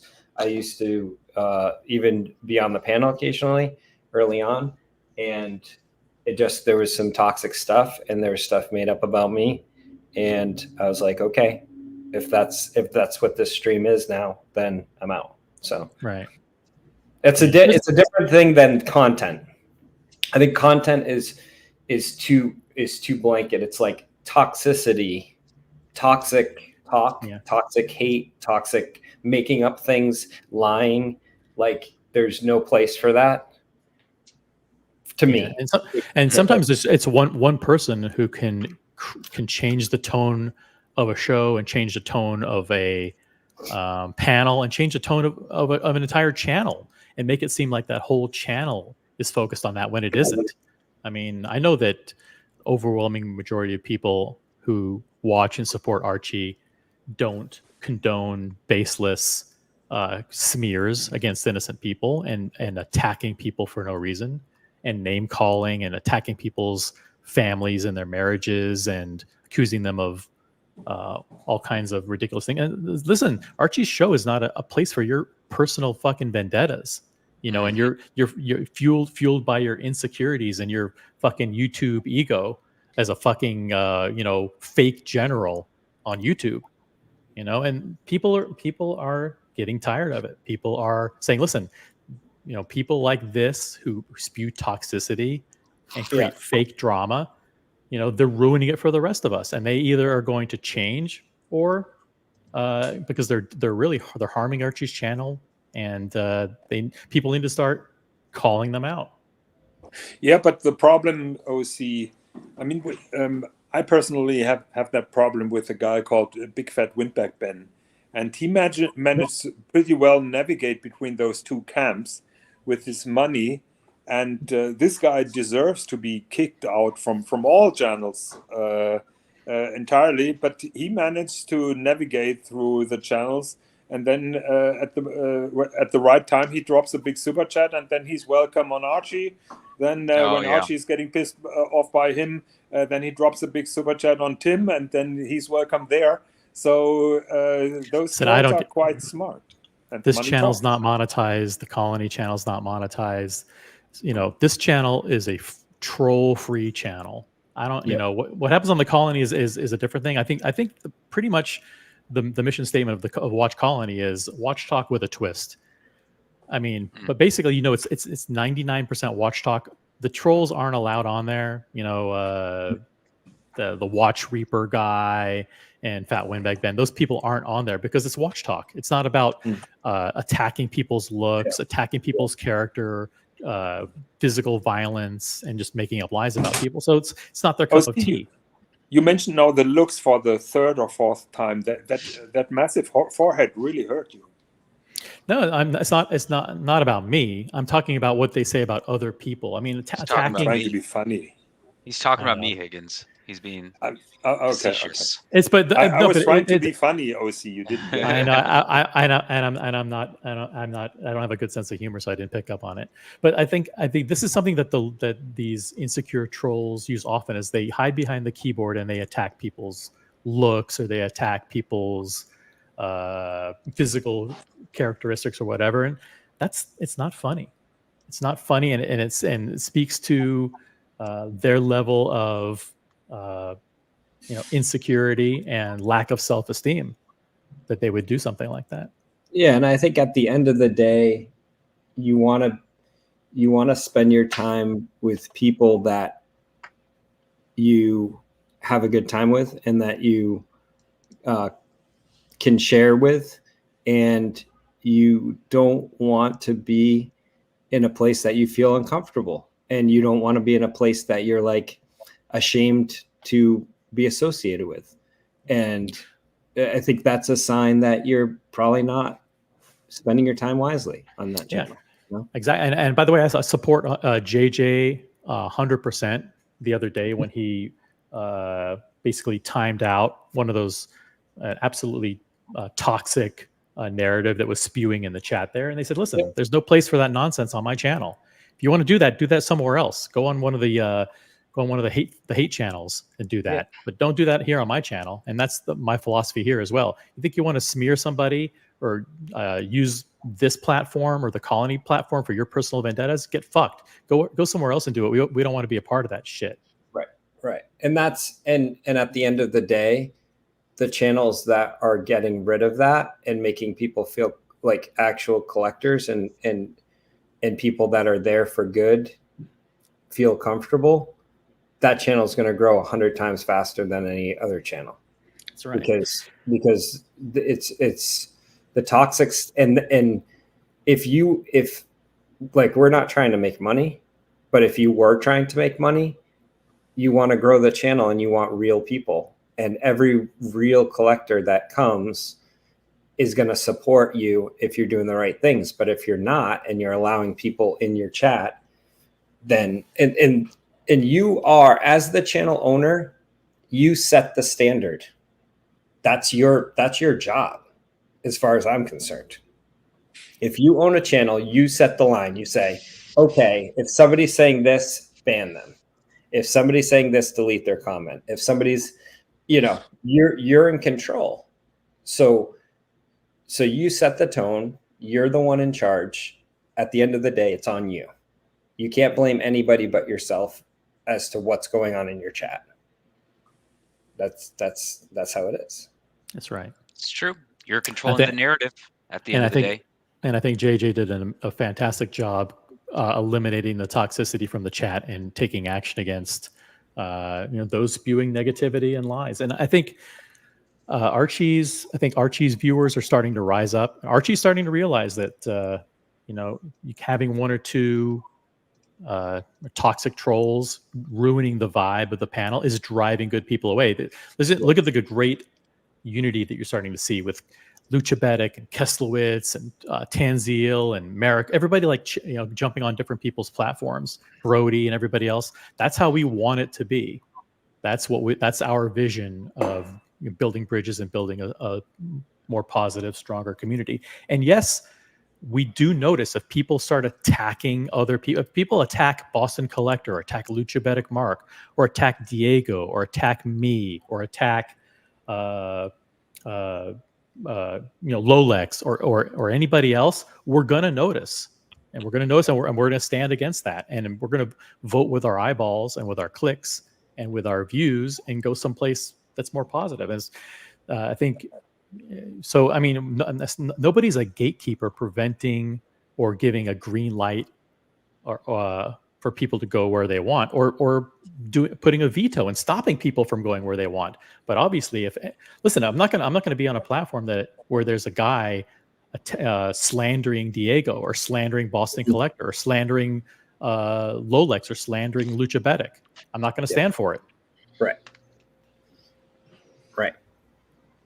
And I think also, it goes a long way when the owner of the channel comes out and says that, and says, I don't stand for that kind of, hate speech or making up stuff or trolling. That's not like, there's trolling that's with the subject and is just poking fun at people and having a different opinion is fine.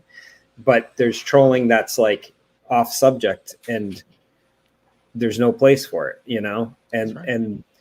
And at the end of the day, if you come out as the owner, like if JJ said, I'm not allowing XYZ, a lot more people would join the channel.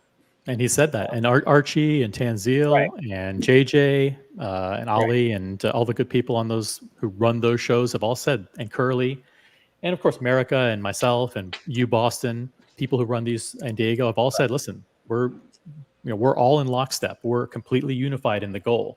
And we're not going to allow toxicity. We're not going to allow someone's personal vendettas and low self-esteem to get in the way of doing what we want to do, and that's hang out with other people that we enjoy. Yeah. Final word, Lolex. Pump the water, push the water. Is that what people are saying? Push the water. Push the water. Buy the Rolex, and just be nice to each other, everyone. Is that so fucking hard? Is that so much to ask for? Let's just all be nice to each other. Exactly. Have a good time. Let's all have a great day. Let's have a good time, everyone, and let's be positive. If all you can contribute to the chat is negative comments and hate and anger, that's driven by your own personal vendettas or your own issues, then you should really think what your contribution is to the community. Maybe you shouldn't be a part of it. Maybe you want to leave. Maybe you're not welcome anymore. All right, I got to get going. Thank you, guys. We'll have to get going. Peace out, everybody. Have a great day. Enjoy the day, and everyone. Thanks for tuning. And hit the upvote button on the way out, and make sure you subscribe to the channel. Peace out, everybody. Bye.